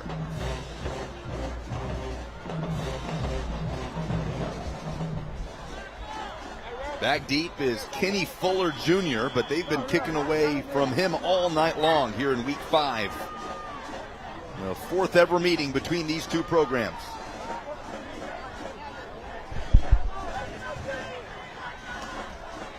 Springfield can take a 3-1 series lead if they hang on here. O'Neill will just scoop it. It's fair caught. And only 1 second off the clock as Reed fielded the kick. So what's the approach here? East Nashville, 8 seconds, no timeouts, ball on your own 36. With no timeouts, most teams should have installed, they call it the rugby play. You're familiar with it, Lucas? That's where you throw the ball about 10 to 20 yards where it'll be a guaranteed open and everyone runs down the field. And if it looks like you're going to get tackled, throw it backwards. But with 8 seconds, you could maybe get 10 yards and get to the 50, but that's not going to help you that much, and you run the risk of being down in bounds. I think their best chance is to go rugby at this point. Dallas Covington, the junior quarterback, such a gutsy performance tonight. 3 passing touchdowns. So good on the deep ball. And we'll see what the approach is from Damian Harris in East Nashville.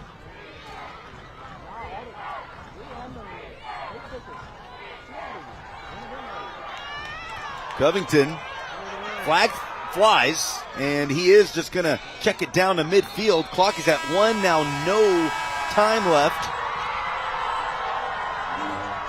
The penalty will be on East Nashville. It is declined, and the game is over.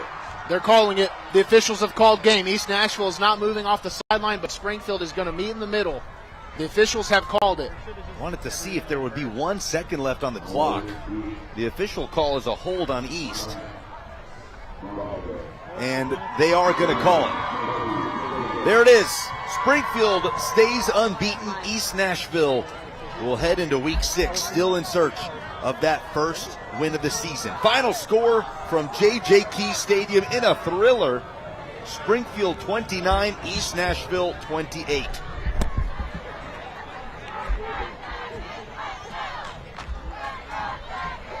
What a game tonight. Before we get out, we're going to take a look at the school bus stop of the game.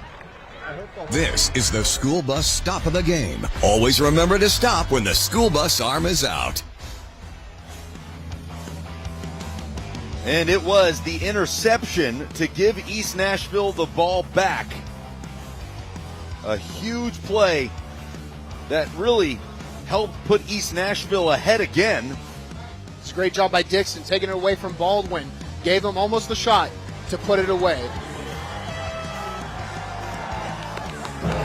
This is the school bus stop of the game. Always remember to stop when the school bus arm is out. And it takes us into our play of the game, presented by the Tennessee Army National Guard, and it's got to be the freshman kicker, Giovanni Colmenares.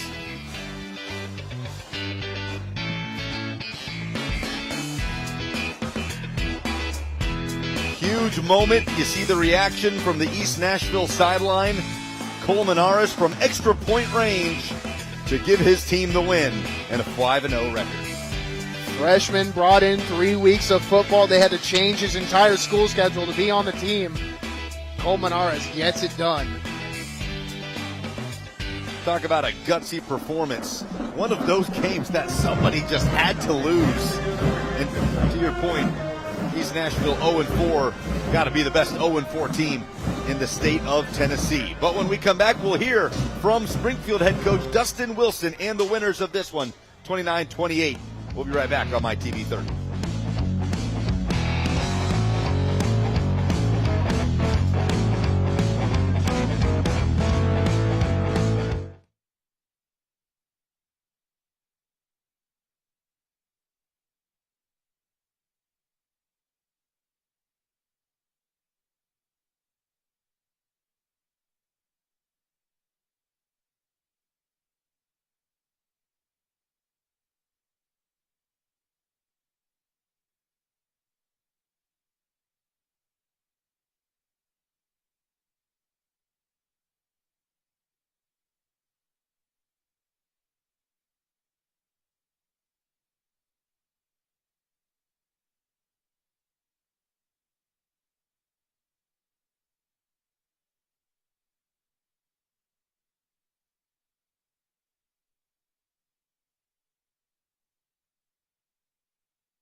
What's 139 plus 23? 139 plus 123? Plus 23. Oh. Come on, Vanderbilt. What are you It's 162.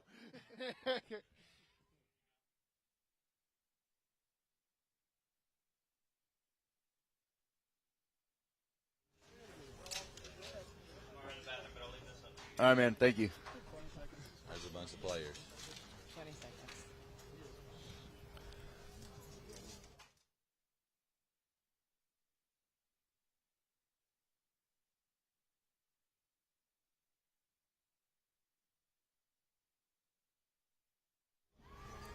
Springfield road winners 29-28 at East Nashville to stay unbeaten, and we send it down to the field with Sammy Kincaid and head coach Dustin Wilson. Coach Wilson, can you just talk about the resiliency of this team to be able to come back and win it in the way that they did? Yeah, I think we've been talking about a heavyweight fight all week. There's going to be punches thrown for both ways, and it's kind of funny how two teams will make a coach right, but we got to throw the last punch, and that's what it is. And you know, you got to say a little bit of shout out to Giovanni here for putting it through the uprights. But there was a lot of kids that made plays and threw a lot of those punches out there, and just some more Springfield kids fighting. Yeah, I'm not going to give you a hard time because you just won a very hard-fought game.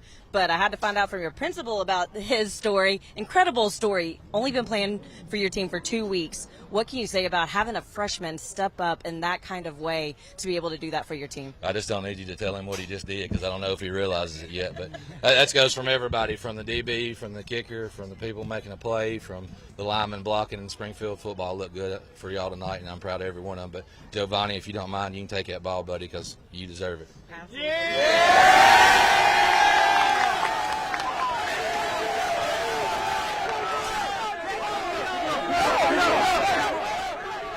What a cool moment.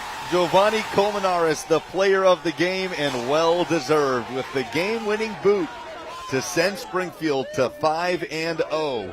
And the Yellow Jackets remain unbeaten. They will return home to host Pearl Cone, beginning Region 6 4A play. East Nashville now 0-4, and they will hit the road to East Hickman, starting Region 6 2A play. What a battle here in Week 5 on MyTV 30, and hope you guys will join us next Friday at 7 p.m. as our Friday Night Rivals regular season coverage continues. The CPA Lions head to Williamson County to take on the Raptors of Ravenwood. But first, we give you our player of the game tonight, and it was a well-deserved honor for Jaden Hurst, the Springfield running back. 24 carries, 139 yards, 3 touchdowns. Bruno, unstoppable. Got better as the game went on. Finishes with over 162 yards from scrimmage. You mentioned the softening process, got better as it went on, and it helped so much. He had to be efficient. He was explosive and efficient, keeping that East Nashville offense, that explosive offense off by just being such a good runner. Great job by the Springfield offensive line. Jaden Hurst, our UA local player of the game. UA Local 572, the premier trainer of workers in all aspects of the piping, plumbing, welding, and HVAC industry. To Williamson County next week as Ravenwood hosts CPA, and we look forward to seeing you there. But first, all of us would like to take a moment to thank the wonderful sponsor partners, the Tennessee Army National Guard, UA Local 572, and Sonic, who, through their contributions to the program, make these games possible for you viewers at home. We'd also like to thank our other great sponsor supporters for their contributions to our 2025 Friday Night Rivals telecasts. The United States Navy, BMC Metalworks, Bart Durham Injury Law, South College, Wilson Bank and Trust, Western Kentucky University, Greenway Kia, and Josh Houston and Associates. And we'd especially like to thank tonight's participating high schools and their administrators for their continued support. Springfield High School and our host, East Nashville Magnet High School. For my partner Bruno Reagan and Sammy Kincaid down on the sidelines, I'm Lucas Panzica saying good night. The final score in Week 5, Springfield 29, East Nashville 28.